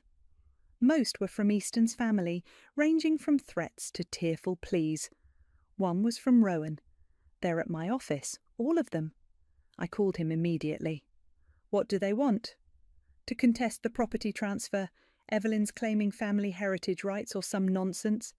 He sounded amused. "Don't worry, it's all legally airtight." "I'm not worried." I got up and walked to the window. A moving truck was pulling into the driveway, right on schedule. "Are they still there?" "Left about 10 minutes ago, headed to their family lawyer, I assume." "Let them waste their money." I watched the movers approach the front door. "Everything's documented." The doorbell rang, but instead of movers, I found Bethany on my doorstep. "We need to talk," she said, pushing past me into the foyer. "The movers will be here any minute." "I know about Sarah." She spun to face me. "I've known for months." That stopped me cold. "What?" "I saw them together at the casino. I was there with my husband for a charity event." She crossed her arms. "I told Easton to come clean." "But you never told me." "He's my brother." "And I was your sister-in-law." She had the grace to look uncomfortable. "I didn't know about the gambling, not the extent of it anyway." "But you knew enough to help him hide it." "I was trying to protect the family name." "While destroying my life." I gestured around us. "Look where that got everyone." The moving truck's backup beeper cut through our conversation. Bethany glanced out the window.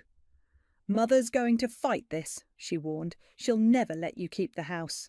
"She doesn't have a choice." I opened the door for the movers. "The law's on my side." "The law isn't everything. Family is—" "Don't." I held up my hand.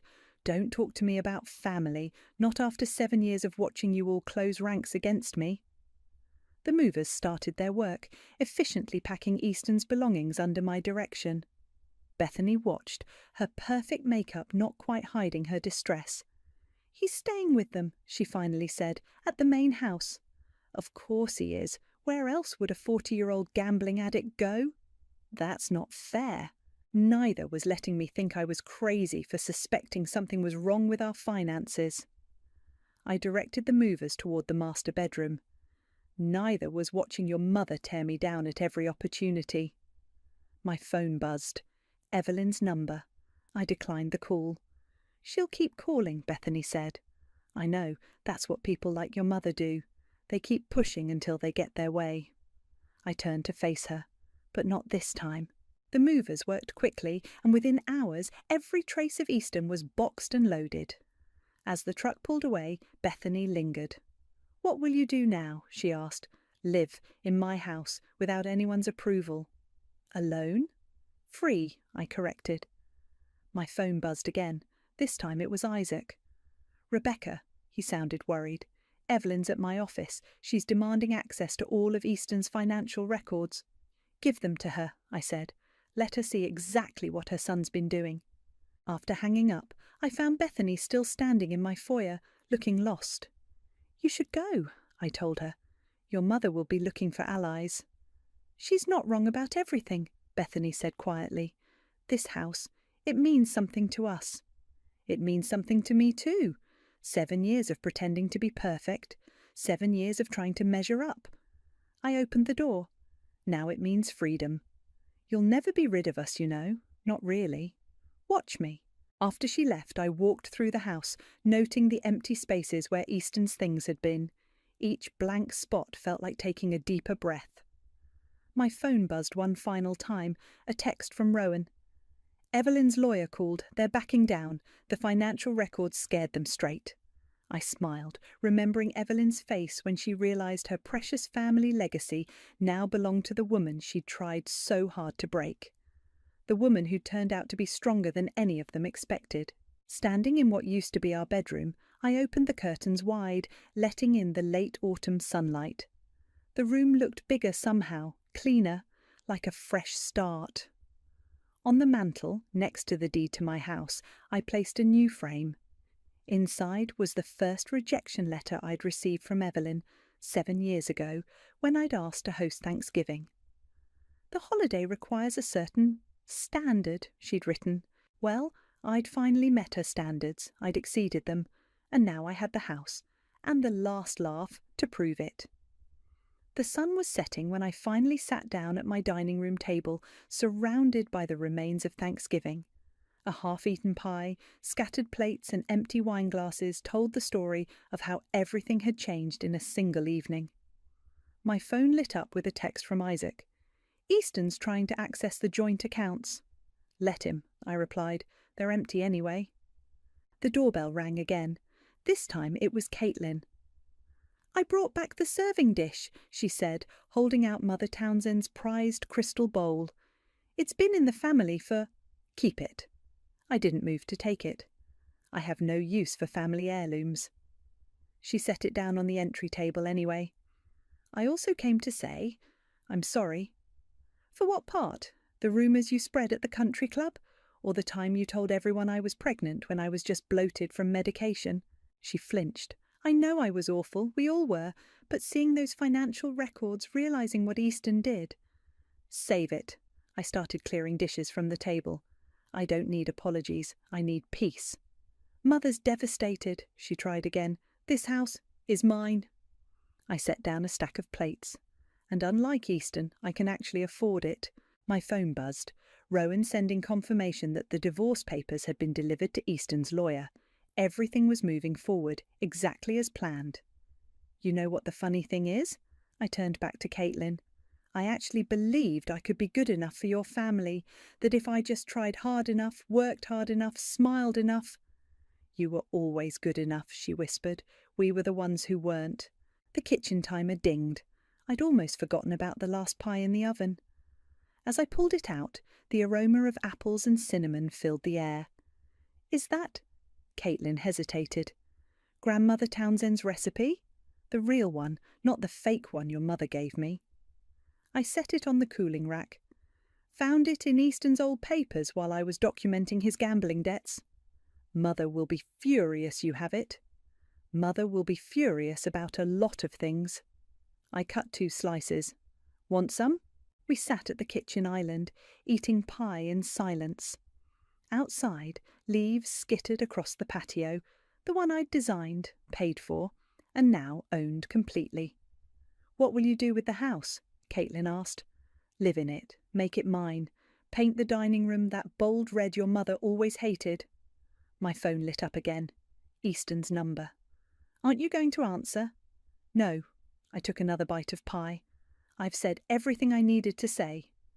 "He's a mess, you know, crying, promising to change.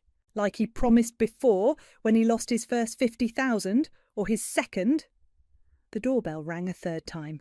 This time it was Rowan. "Thought you might need this," he said, holding up a bottle of champagne. "Oh, sorry, didn't realise you had company." "I was just leaving." Caitlin stood up. At the door she paused. "For what it's worth, I really am sorry." After she left, Rowan poured 2 glasses. "To freedom?" "To karma," I corrected, clinking my glass against his. "You know they'll keep trying," he warned. "Evelyn's not the type to give up easily." "Let her try." I walked to the window, looking out at my garden, the one Evelyn had insisted wouldn't survive. It was thriving. I've got nothing left to lose and everything to gain. Speaking of gaining, Rowan pulled out his phone. The county recorder just updated. The house is officially permanently yours. I smiled, remembering all the times Evelyn had hosted family meetings in this very room, making decisions about my life without including me. Now I was making my own decisions. "Want to help me paint the dining room?" "Red?" "The boldest red I can find." We laughed, and for the first time in 7 years, the sound didn't echo with tension or fear. It was pure, genuine joy. My phone buzzed one last time, a text from Bethany. "Mother's planning something. Be careful." I deleted it without responding. Let them plan. Let them scheme. Let them try to reclaim what they thought was rightfully theirs.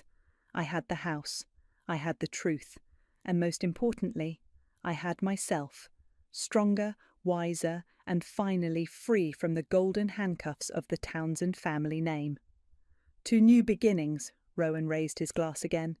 No, I corrected him, looking around at my home, truly mine now in every way that mattered, to endings.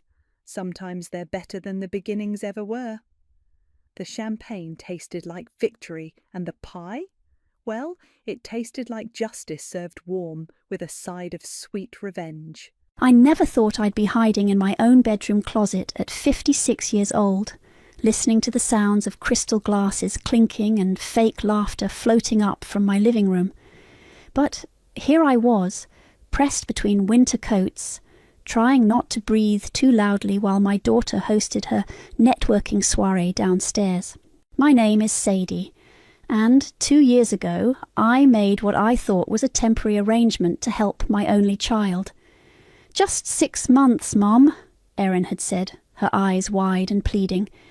"Abel and I just need time to save for a down payment." I should have known better. I should have seen the signs.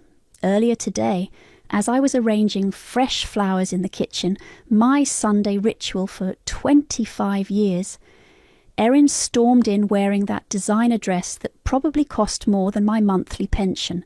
"Mum, about tonight's party." She twisted her wedding ring, something she does when she's about to say something particularly cruel. "Could you maybe not be around?" I set down my scissors. "Excuse me?" "It's just that Abel's boss is coming and some really important people from his firm." She wouldn't meet my eyes.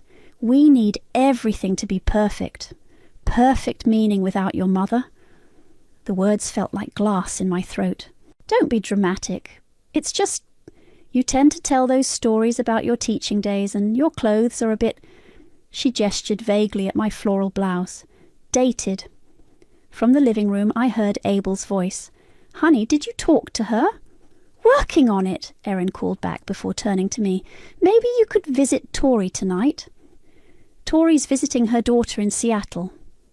I watched my daughter's face fall, knowing she'd have to find another solution to hide her embarrassing mother. "Well, could you just stay in your room then, please, for me?" The please wasn't really a please. It was a command dressed up in daughter's clothing. I nodded, not trusting myself to speak, and watched her click away in her ridiculous heels across my hardwood floors. Floors her father and I had installed ourselves 20 years ago. That's how I ended up in this closet, because even my bedroom wasn't far enough away. I could hear them through the heating vent, crystal clear as if I was sitting right there. "Such a lovely home," a woman's voice drifted up. "Have you and Abel lived here long?" "Oh, we've made it our own," Erin replied smoothly. "The previous owner's taste was a bit quaint, but we've been modernising." Previous owner. The words hit me like a physical blow. I pressed my hand against my mouth to keep from making a sound. "Speaking of modernising," Abel's voice now, "we're thinking of converting the upstairs into a proper master suite. That old bedroom up there is barely used anyway." My bedroom? They were talking about my bedroom. A text lit up my phone in the darkness. "You okay? Haven't heard from you all day." It was Tori, checking in from Seattle. I started typing, "Hiding in my closet while my daughter pretends I don't exist at her party." Then deleted it. Typed again, "All fine, call you tomorrow." More laughter floated up. Someone was praising Erin's vision for the house. Another voice commented on the charming garden I'd cultivated for 3 decades, and Erin smoothly took credit for that too. I closed my eyes, remembering the day we moved in. Mark had carried 4-year-old Erin on his shoulders while she squealed with delight. "Our forever home," he'd said, kissing my cheek. Now he was gone, and our daughter had somehow turned into someone I barely recognised. My phone buzzed again. A photo from Erin.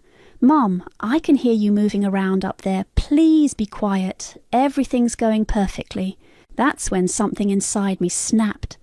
not with a bang or a scream, but with a quiet, cold clarity. I opened my laptop, still sitting in the closet, and typed, "Real estate agents near me." The first result was for Ellis Smith, specialising in quick sales and difficult situations. His reviews mentioned his skill at handling sensitive family matters with discretion. Perfect. I clicked Request Consultation and selected tomorrow's earliest available slot. Then I opened my banking app and looked at my account balance, healthy thanks to Mark's life insurance and my own careful saving. More than enough to start over. From downstairs, Erin's laugh tinkled up through the vent again, followed by Abel's smooth voice discussing their investment in the property. I smiled in the darkness of my closet, a smile that would have shocked my daughter if she could have seen it. Tomorrow I would start taking back what was mine. But tonight I would sit here in my own home, hidden away like an embarrassing secret, and let them enjoy their last party in my house. Because sometimes revenge doesn't need to be loud. Sometimes it just needs to be ruthlessly, perfectly planned. Ellis arrived exactly at 9 the next morning, while Erin and Abel were still sleeping off their party. His firm handshake and direct gaze told me I'd made the right choice. "Coffee?" I offered, leading him to the kitchen. "Black, please." He pulled out a tablet and started typing. "So, tell me what we're working with here." I explained the situation while brewing coffee, keeping my voice low. When I mentioned Erin and Abel living here rent-free for 2 years, his eyebrows shot up. "No formal rental agreement." "They're family," I said, the words tasting bitter. "Or so I thought." "Family can be complicated." He took a sip of coffee. "But legally this is straightforward. The house is solely in your name?" "Yes. My late husband and I paid it off 15 years ago." Ellis nodded, making notes. "Current market value, you're looking at around $850,000. Given the location and condition, we could list at $875,000 and still move it quickly." The number made my hands shake slightly as I set down my cup. "How quickly?" "I have a cash buyer looking in this neighbourhood. We could have an offer by the end of the week." Before I could respond, footsteps thundered down the stairs. Erin appeared in the doorway, wearing silk pyjamas and a scowl. "Mom, what's going on?" Her eyes darted between me and Ellis. "Good morning, sweetheart. This is Ellis, my realtor." The colour drained from her face. "You're what?" "I'm selling the house." "You're what?" She gripped the doorframe. "You can't be serious." "I'm very serious." I turned to Ellis. "When can we list?" "I can have the sign up today. Photos tomorrow." "No, no, no." Erin's voice rose to a pitch I remembered from her teenage tantrums. "You can't do this. We live here." "Correction, you've been staying here, and now it's time for you to leave." Abel appeared behind her, still in his robe. "What's all the shouting about?" "She's trying to sell our house." Erin's mascara from last night was smeared under her eyes. "Your house?" I stood up slowly. "Funny, I don't recall your name on the deed." "But we've been renovating." Abel stepped forward. "We've invested." "You painted 2 walls and bought new curtains," I cut in. "Without asking me, I might add." Ellis cleared his throat. "Perhaps I should give you all a moment." "No need," I said firmly. "We're done here. Please proceed with the listing." Erin's face contorted. "Mum, you're being ridiculous. Where are we supposed to go?" "Not my concern anymore." The words felt like freedom. "You'd throw your own daughter out on the street?" Tears now, right on cue. "You have 3 weeks to find an apartment." "That's generous, considering you haven't paid a dime in 2 years. Abel's face darkened. "We'll fight this." Ellis spoke up, his tone professional but firm. "I wouldn't advise that. Without a lease or any proof of financial contribution, you'd be wasting your time and money." I watched their faces as reality sank in. Erin's tears dried up remarkably quickly, replaced by cold fury. "I'm calling Grandma," she threatened. "Go ahead, I already did." I smiled, remembering that conversation. She thinks it's about time I stood up for myself. 2 hours later, I stood in my front yard with Ellis, watching as he hammered the for sale sign into the lawn. Erin and Abel had stormed out, probably to plot their next move. My phone buzzed. Tori. "Is it done?" she asked when I answered. "The sign just went up. You should see it. It's beautiful." "How'd the princess take it?" "About as well as you'd expect.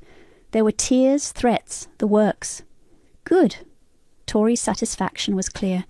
"It's about damn time, Sadie. I'm proud of you." Ellis walked back over, brushing dirt from his hands. "I just got a text from that cash buyer I mentioned. They want to see the property tomorrow." "Tomorrow?" My heart jumped. "They're motivated, and they're not looking to negotiate much if they like what they see." I watched a car slow down as it passed, the driver clearly reading the sign. In the upstairs window I caught a glimpse of Erin's face, phone pressed to her ear, probably calling her friends to complain about her cruel mother. "Perfect," I said, turning back to Ellis. "The sooner the better." As I walked back inside, my phone dinged with a message from Erin. "You'll regret this. You're making a huge mistake." I deleted it without responding and opened my laptop to start browsing coastal condos. Something about ocean views and no extra bedrooms for entitled children to claim. Sometimes the biggest mistakes we make are the ones we take too long to correct. But I was correcting this one now, and the view ahead looked crystal clear. The attic had always been my secret sanctuary. While Erin and Abel were out networking at some overpriced restaurant, I climbed up there with a flashlight and started going through the boxes they'd stored without asking. What I found made my blood run cold. Credit card statements, dozens of them, all hidden in a box labelled winter decorations. I spread them across the dusty floor, my hands trembling as I did the math. The total was staggering. My phone buzzed. It was Tori's daughter, Kaya.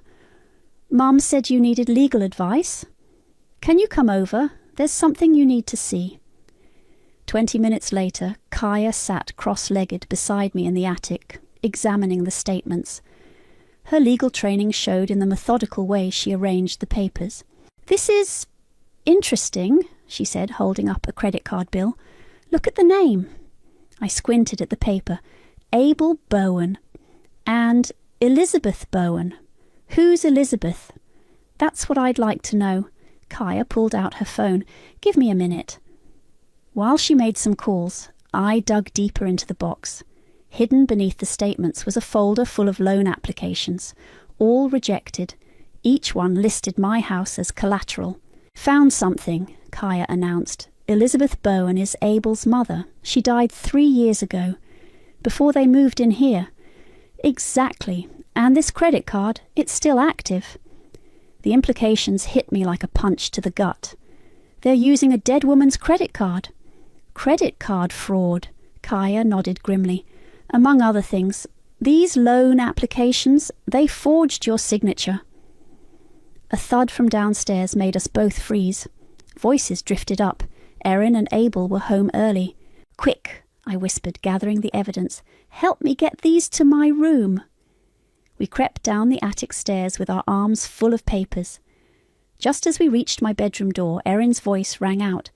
"Mum, why is there a car in the driveway?" "Just a friend visiting," I called back, ushering Kaya inside. At this hour, footsteps on the stairs. I closed my bedroom door just as Erin reached the landing. "Mum," she knocked sharply. "What are you doing?" "Getting ready for bed," I lied, while Kaya silently photographed every document with her phone. "With someone else in there. I heard voices." "Just on the phone, honey." Kaya finished documenting everything and slipped the papers into her briefcase. We waited in tense silence until Erin's footsteps retreated. "I'll need to show these to some colleagues," Kaya whispered. "But Sadie, this is serious. They could face criminal charges." I sank onto my bed. "I just wanted to sell the house. I didn't expect—" "To uncover fraud? Yeah, they probably didn't expect you to find it either." She squeezed my shoulder. "Want me to call my contact at the fraud department?" Before I could answer, my phone lit up with a text from Hugo, Abel's co-worker. Need to talk. It's about Abel. Lunch tomorrow. I showed Kaya the message. Go, she said, but record everything. I have a feeling there's more we don't know. The next day, I met Hugo at a quiet cafe 2 towns over. He looked nervous, constantly checking over his shoulder. Abel's been bragging about some big business deal, he said, stirring his coffee endlessly. Says he's using family property as leverage. My house. Thing is, he's been telling everyone at work it's his house, that you signed it over to them months ago. My hands clenched around my cup. He what? There's more. Hugo leaned forward.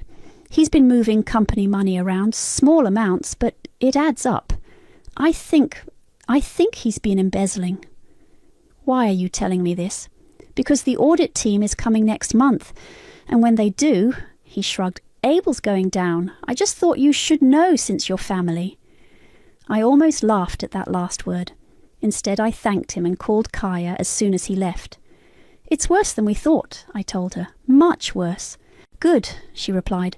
The more evidence we have, the stronger our position. By the way, those cash buyers, they're coming tomorrow. I drove home slowly, thinking about the daughter I'd raised and the woman she'd become. The house was dark when I arrived, but I could hear Erin and Abel arguing upstairs. We need more time, Erin's voice shrill with panic. It'll work out, Abel assured her. Trust me, I've got it under control. I smiled in the darkness of my kitchen, thinking of the documents in Kaya's briefcase and the buyers coming tomorrow. Control was a funny thing. The tighter you tried to grip it, the faster it slipped away. And tomorrow, their grip would finally break. The Instagram post appeared at 3 a.m., a tearful selfie of Erin, carefully staged in dim lighting. The caption read, "Sometimes the people who should love you the most hurt you the deepest." Toxic family, Faisit, pray for us. I scrolled through the comments over my morning coffee. Her friends were rallying, of course. Stay strong. Can't believe she'd do this to you. Parents can be so selfish. The doorbell rang. Ellis stood there with an elegant couple, the cash buyers. Mr. and Mrs. Patterson, he introduced them. They're very interested in the property. I led them inside just as Erin's book club members started arriving. She'd forgotten to cancel despite knowing about the showing. 6 women in designer yoga wear clustered in my living room, giving me cold stares. "Oh, Mom," Erin called out sweetly. "We're about to start our meeting. Maybe you could show these people around later." "Actually," Mrs. Patterson spoke up, "we're here to see the house, all of it." Erin's friend Kayla stepped forward. "We've been meeting here every Wednesday for months. You can't just—" "I can," I interrupted, "and I am. Ladies, you're welcome to reschedule at someone else's house." The look of mortification on Erin's face was worth every second of the past 2 years. Her perfectly curated image was cracking in front of her social circle. "Mom," she hissed, "you're embarrassing me." "No, honey, you're embarrassing yourself." I showed the Pattersons around while Erin's friends whispered and gathered their things. They loved the original hardwood floors, the garden views, the updated kitchen. Mrs. Patterson especially appreciated the built-in bookshelves Mark had installed. "Those will have to go," Erin cut in, appearing suddenly. "They're terribly outdated. Abel and I were planning to—" "You were planning?" I turned to her. "Interesting. Tell me more about your plans for the house you don't own."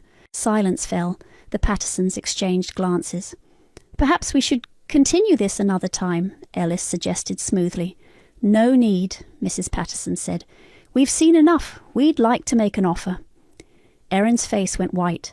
She grabbed her phone and stormed upstairs. Later that afternoon, my own phone buzzed with a text from Kayla. "Can we meet? Alone?" We met at a coffee shop downtown. Kayla looked nervous, nothing like her usual polished self. "Erin doesn't know I'm here," she started, "but there's something you should know." She pulled out her phone and showed me a group chat. Erin was orchestrating a social media campaign, complete with staged photos and sympathetic captions, all designed to paint me as an unstable mother having a midlife crisis. She wants us all to share these stories, Kayla said. Make it go viral, but... She hesitated. I saw the credit card statements she left open on her laptop. I know what they're doing. Why are you telling me this? Because my mum did the same thing to my grandmother. Took advantage, manipulated, gaslighted. By the time my grandmother stood up for herself, she'd lost everything. Kayla's eyes met mine. Don't let them win. Back home, I opened my laptop and created a simple blog post. Starting over at 56, A Mother's Journey to Self-Respect. I detailed everything, the gradual takeover of my home, the financial discoveries, the social manipulation. No accusations, just facts.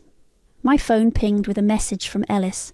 The Pattersons made an offer, full asking price, cash, close in 2 weeks. Another notification popped up. Erin had posted again. When someone shows you who they really are, believe them. Heartbroken as family trauma.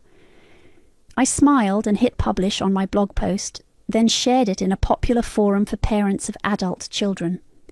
Within hours, it had hundreds of comments and shares.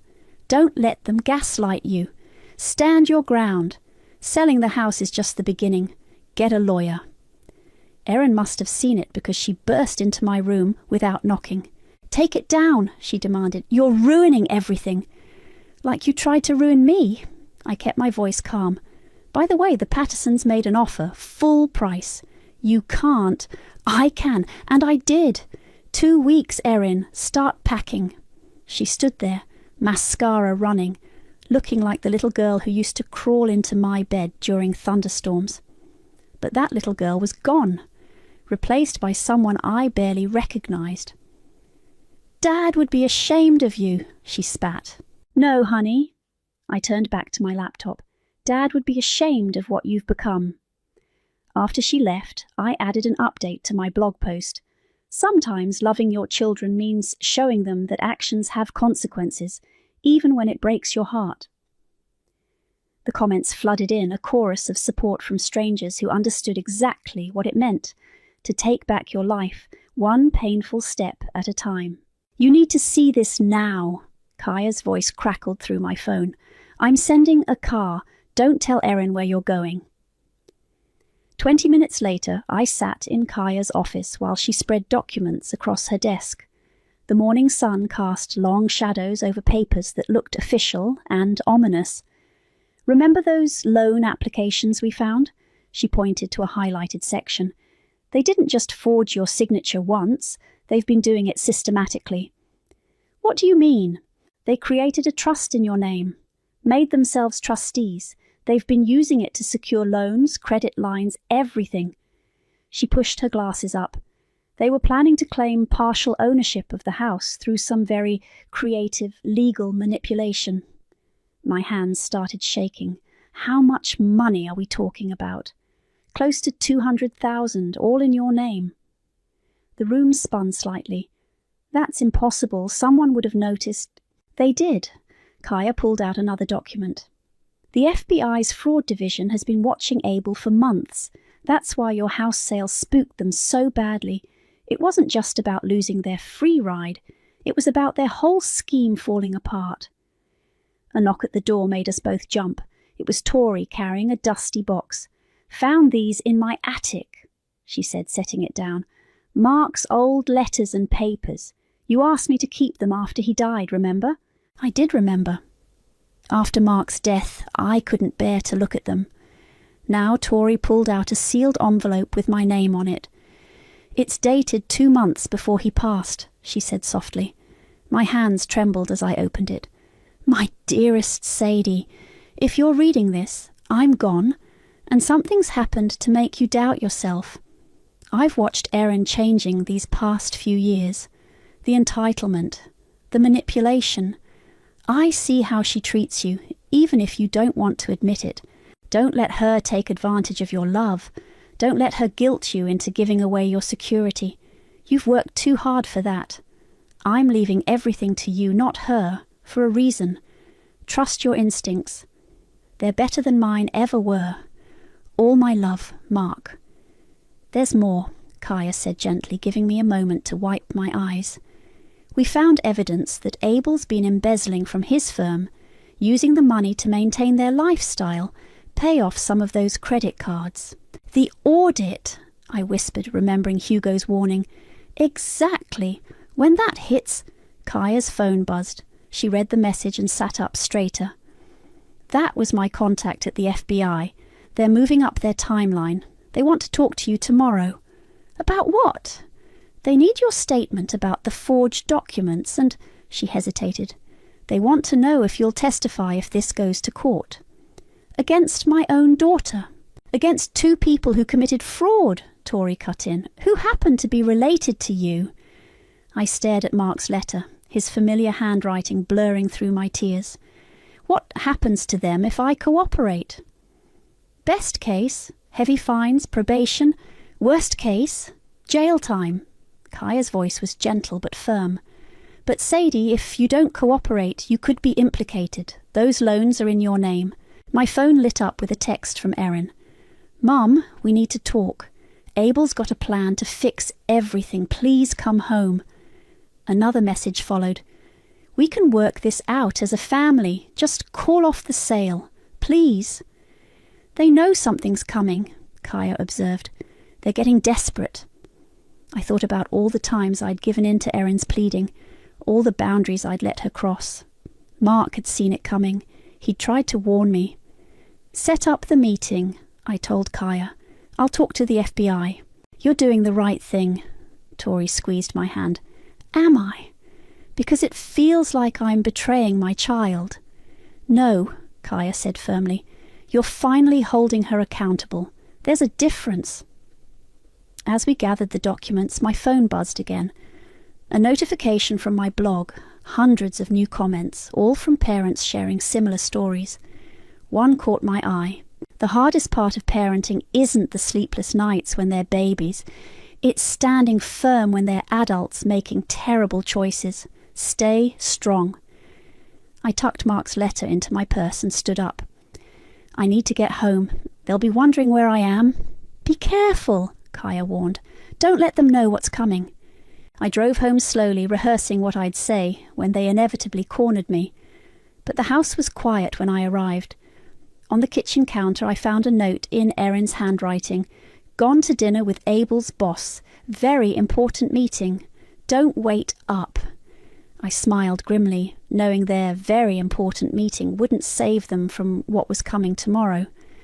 Sometimes the kindest thing a parent can do is let their child face the consequences of their actions, even when it breaks both their hearts.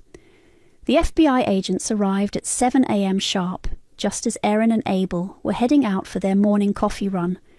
I watched through the window as their BMW pulled out of the driveway, neither of them noticing the unmarked car parked across the street.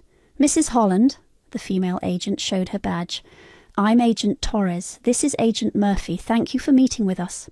They set up recording equipment in the kitchen while Kaya arrived with her legal pad and professional armour.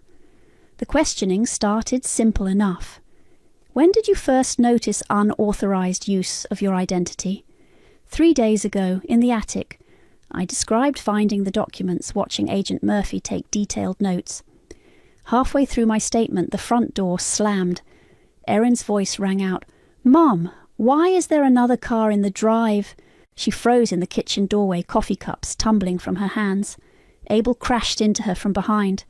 What's going on? His usual smooth confidence cracked. Mrs. Holland is giving us a statement, Agent Torres said calmly. Please, join us. A statement about what? Erin's voice went shrill. Mom, what are you doing? Perhaps you'd like to explain the trust documents we found. Kaya spread papers across the table. The ones with Mrs. Holland's forged signature. Abel's face went ash white. We need to call our lawyer. Excellent idea, Agent Murphy said. You'll need one. Mom! Erin's mascara was already running. How could you do this to us? To you? I stood up slowly. You forged my signature. You took out loans in my name. You tried to steal my house. We were going to pay it all back. Abel stepped forward. Once my business deal... The one funded by embezzled money, Agent Torres cut in. That business deal. The silence was deafening. Erin swayed slightly. I think I'm going to be sick, she whispered. Sit down, Agent Murphy gestured to the empty chairs. Both of you. We have a lot to discuss. What followed was 2 hours of revelations. The agents laid out everything, the credit card fraud, the forged documents, the embezzlement scheme. Abel tried to talk his way out of it until Agent Torres showed him the evidence from his own company's audit.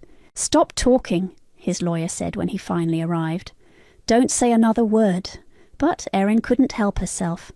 It wasn't supposed to be like this, she sobbed. We just needed a little help getting started. And then one thing led to another. A little help? I laughed bitterly. You stole my identity. You tried to take my home. Because you were going to waste it, she shot back. Living here alone, doing nothing with your life. We had plans. Mrs. Bowen, Agent Torres interrupted, I suggest you follow your husband's lawyer's advice and stop talking. Ellis chose that moment to arrive with the final sale papers. He took in the scene, federal agent's crying daughter, stone-faced lawyer, without missing a beat. Bad time? He asked mildly. Perfect time, I said, reaching for his folder. Let's finish this. You can't sell, Abel burst out. The trust is fraudulent, Kaya completed.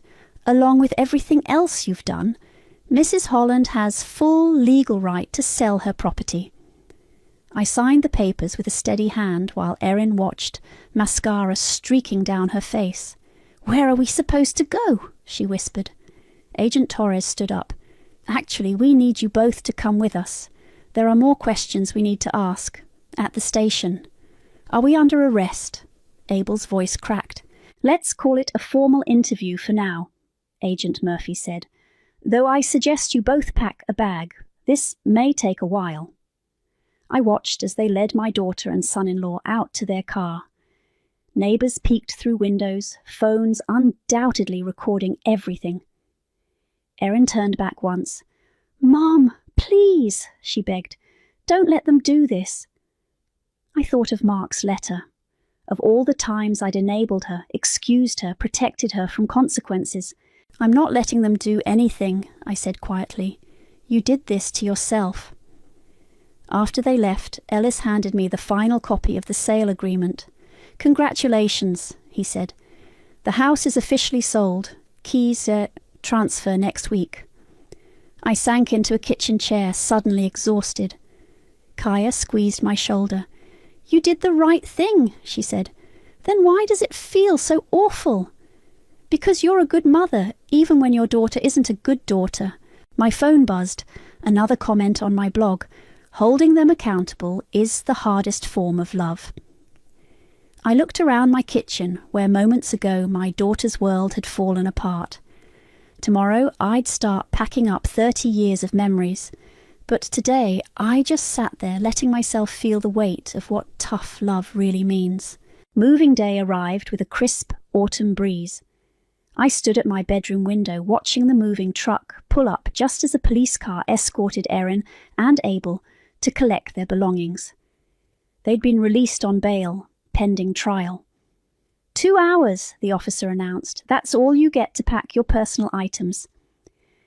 Erin walked into the house like a stranger, her designer clothes replaced by jeans and a plain sweater. Abel trailed behind her, looking anywhere but at me. Your boxes are in your room, I said quietly. I packed what I could. How generous, Erin's voice dripped sarcasm. Packing up our lives while you had us arrested. You did that yourself, I turned to the officer. I'll be in the garden if you need me. In the backyard, I dead-headed roses while listening to them move around upstairs. Tori arrived with coffee and muffins, settling into a patio chair. How are you holding up? Before I could answer, a crash came from above, followed by Erin's voice.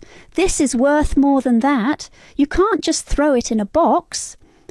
Your 2 hours started 20 minutes ago, the officer reminded her. I sipped my coffee, hands steady. I'm okay. Actually, I'm better than okay. Good. Tori nodded at my phone. Have you seen the news? I had. Abel's company had gone public with the embezzlement scandal.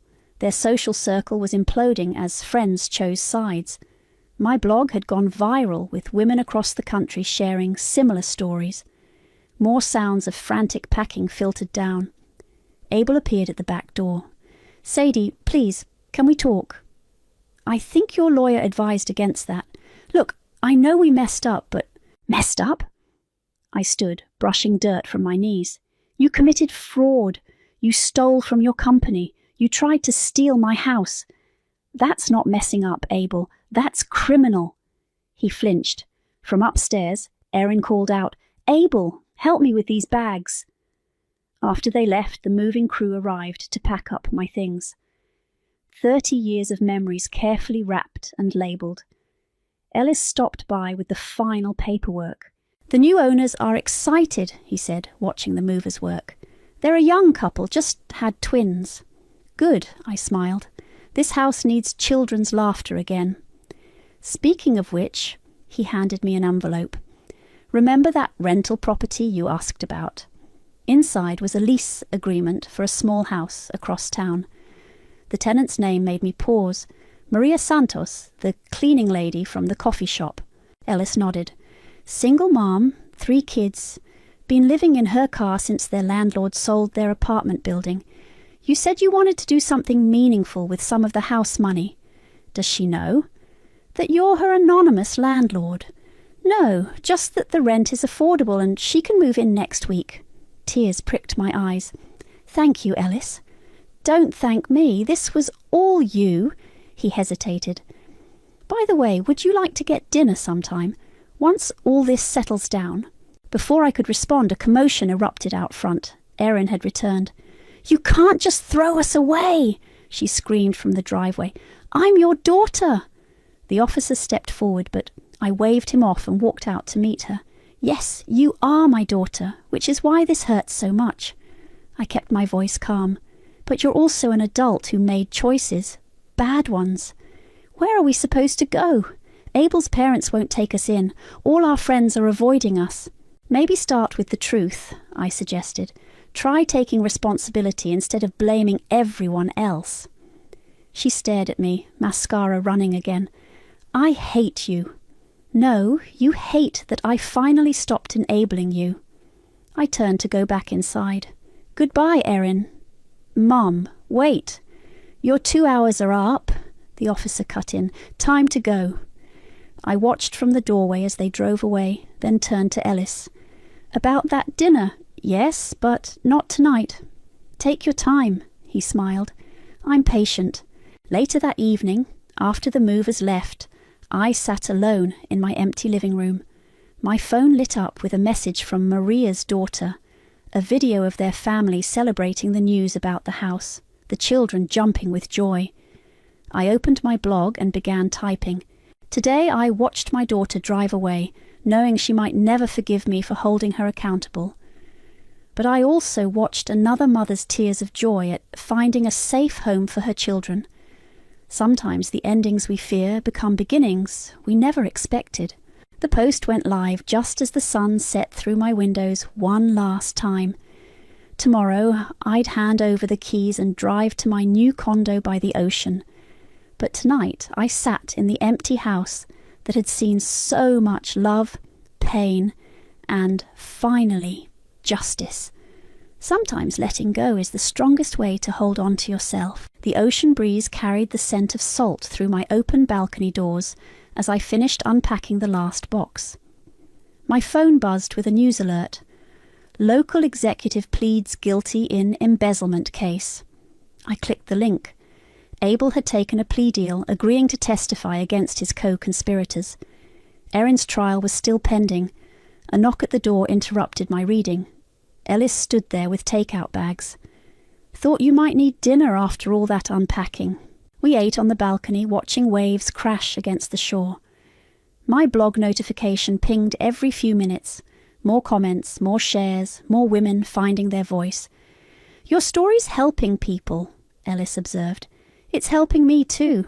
I showed him my phone. "Look at this message I got today." It was from Maria, a photo of her kids doing homework in their new living room with a simple caption, Thank you for giving us a chance at stability. You turn pain into purpose, Ellis said. That's rare.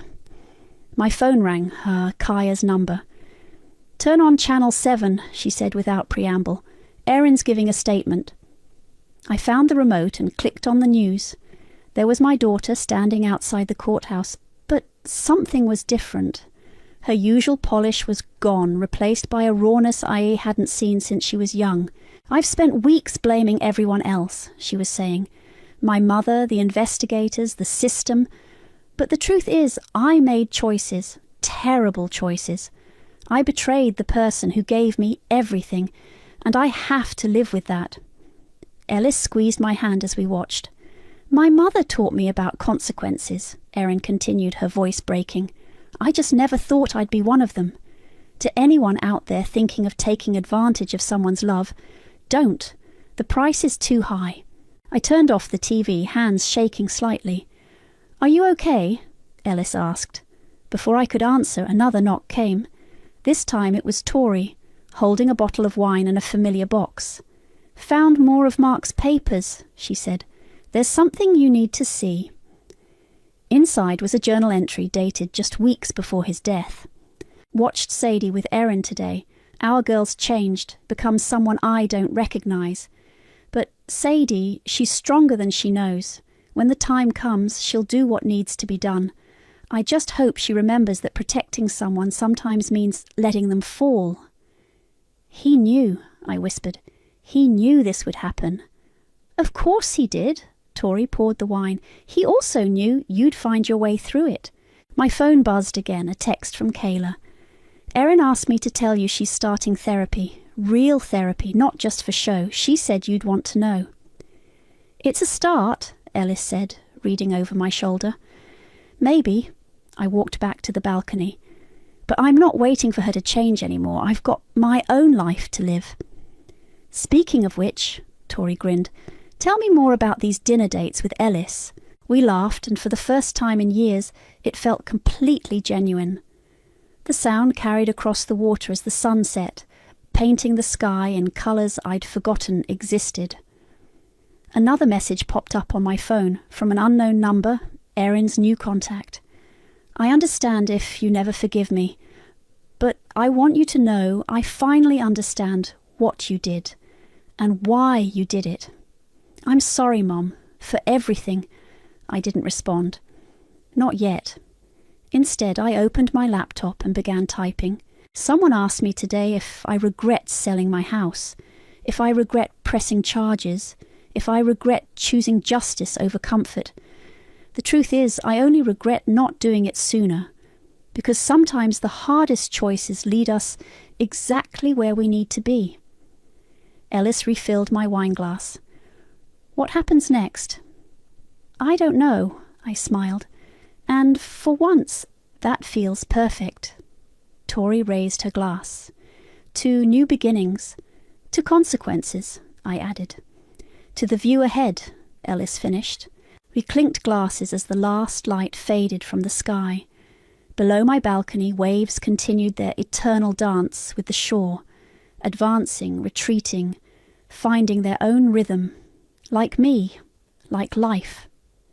My phone lit up one last time. A comment on my latest blog post.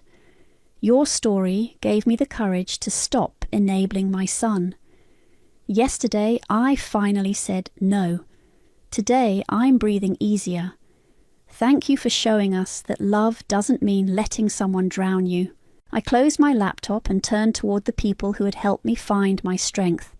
Tomorrow would bring what it brought, but tonight, in this moment, I was exactly where I needed to be, free.